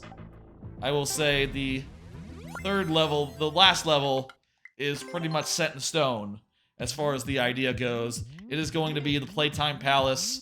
It is going to be a toy box level, and my plan is to have it so that you'll have a choice of power-ups. You can choose any of the level 2 power-ups, you know, like the the fire flower, the cat, the hammer, or the boomerang. And also I'm thinking like maybe there'll be some bullies. I haven't used bullies in the super world, so maybe there ought to be bullies. Is my thought process there. I have to figure out how bullies can do. Also, I'm gonna have it so maybe that enemies will be springing across gaps like this. You can see here they're springing across gaps, see? They're using that spring to go across a gap. And I have to figure out how exactly this level is gonna go, but that spring across gaps things is a thing I've used many times before. Like, my first good level in Super Mario Maker 1 used that spring gimmick. So, I think it would be a fun homage for the last level of the Super World to sort of, harken back to that. And I'll say the first level of my first Super World, back in Super Mario Maker 1, which is this level right there, also used the spring gimmick. I've used it a couple of times, actually. I've also used it here in You Bet Yard. Also uses the spring gimmick. It's a pretty cool one to slip in, you know, and do. Anyway, that's all for another time. I need to start thinking now about these next 3 levels and how they're gonna do. Like, maybe I could take the spring out of the last level and put it into this level instead. Maybe actually that would make things simpler. But, actually, I am leaning towards doing the spring early. Then again, or doing the spring here. Then again, if I do the spring here, in this level, it could be like stacks. It could be like stacks of enemies that are bouncing off springs. Which could be cool. Food for thought. I could do the springs multiple times. It doesn't have to be just one level has the springs. Also, I guess, I could slip in a few springs into this level or this level if I so pleased. Worth considering. Worth considering. Anyway, that's gonna do it for last calls. Let's go ahead and close the queue. I'm gonna hit next. Next up is Ida. That is the last level of the night. Ida says Super World. Very cool. I'm gonna do you a solid. Well, actually, no. We already got to the last level of the world, didn't we? Right, right. Okay, we're good on that front. Good, good. We're gonna finish this world. We're gonna finish this world, I think. And then we're going to call it a night. And that'll be it for tonight's viewer level stream.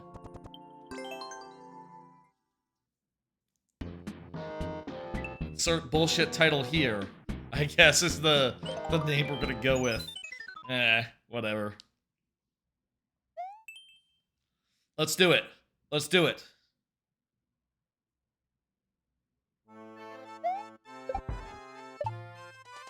Well, I need to land and spin jump there. Okay. Remembering that these can be a little demanding. Shit. Land and spin jump. What? Huh? Huh? This one's actually kind of tough. You're telling me. I can see that. I'm not gonna count that one. I'm not gonna count that one. You need a stall. Okay.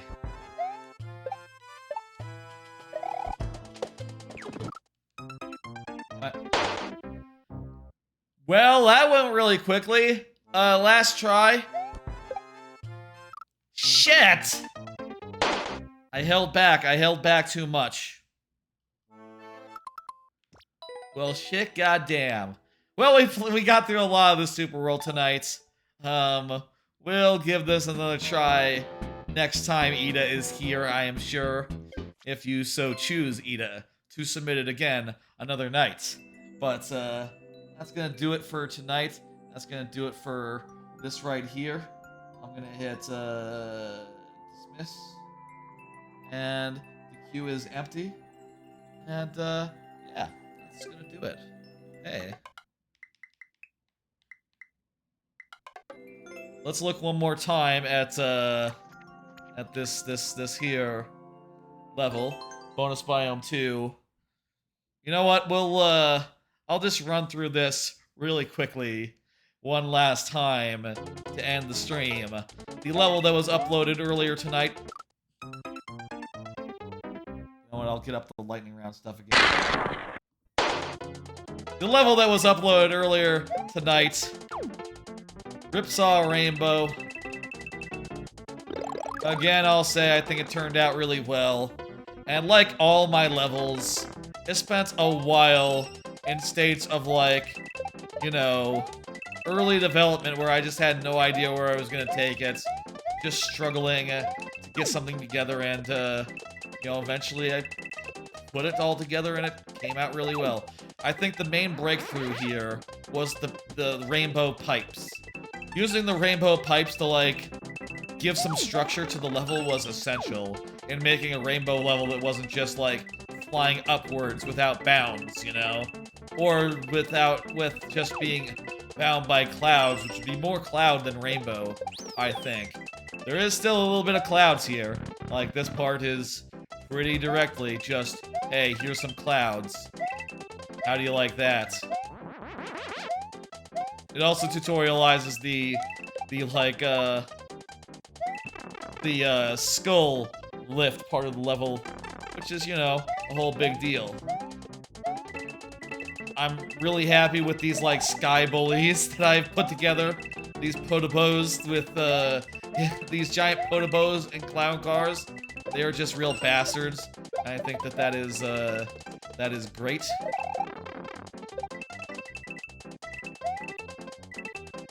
Here, we'll go the high route this time. Show you what that looks like. Rather than doing the coin route. Skull part is pretty cool. Oh, that was pretty cool, I think. Hell of a level. I hope y'all will try it out. The code, my maker code is on the screen. You can always punch that in. Even if I end up re-uploading it for reasons unknown, you can always punch in that code, and it'll take you to my profile, and then you can find it. Whatever.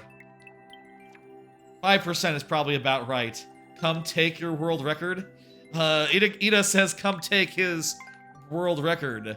I will say, I cannot take the world record. That's a nice time, 1 minute and 17 minutes. You were pretty slow, so it's gonna be easy? Right, gotcha, that makes sense. Henry wasn't able to get through. I bet it's gonna be pretty manageable, yeah. Anyway, that's gonna do it for tonight. Let me go ahead and pull up the schedule. It's gonna be a while until the next stream. I'm gonna take next Monday off. There's gonna be no playthrough stream on Monday. Twilight Princess HD will be the next full playthrough, but that will be starting the week after next week. So that'll be September 25th that Twilight Princess HD starts. Going to take next Monday off. That said, maybe I will do a making stream on Tuesday or something. Maybe. I'm not committing to that, but it's quite possible. I do need to launch the development of the next level. And that'll be a whole thing. I think for that, maybe I'll play through also. I'll just pull up like the Donkey Kong Country games like DKC 2 and 3 and maybe play through like all the bonus levels that were in those games. And then we'll think about the nature of bonus levels and difficulty and stuff and try to find a direction for like the third of the levels.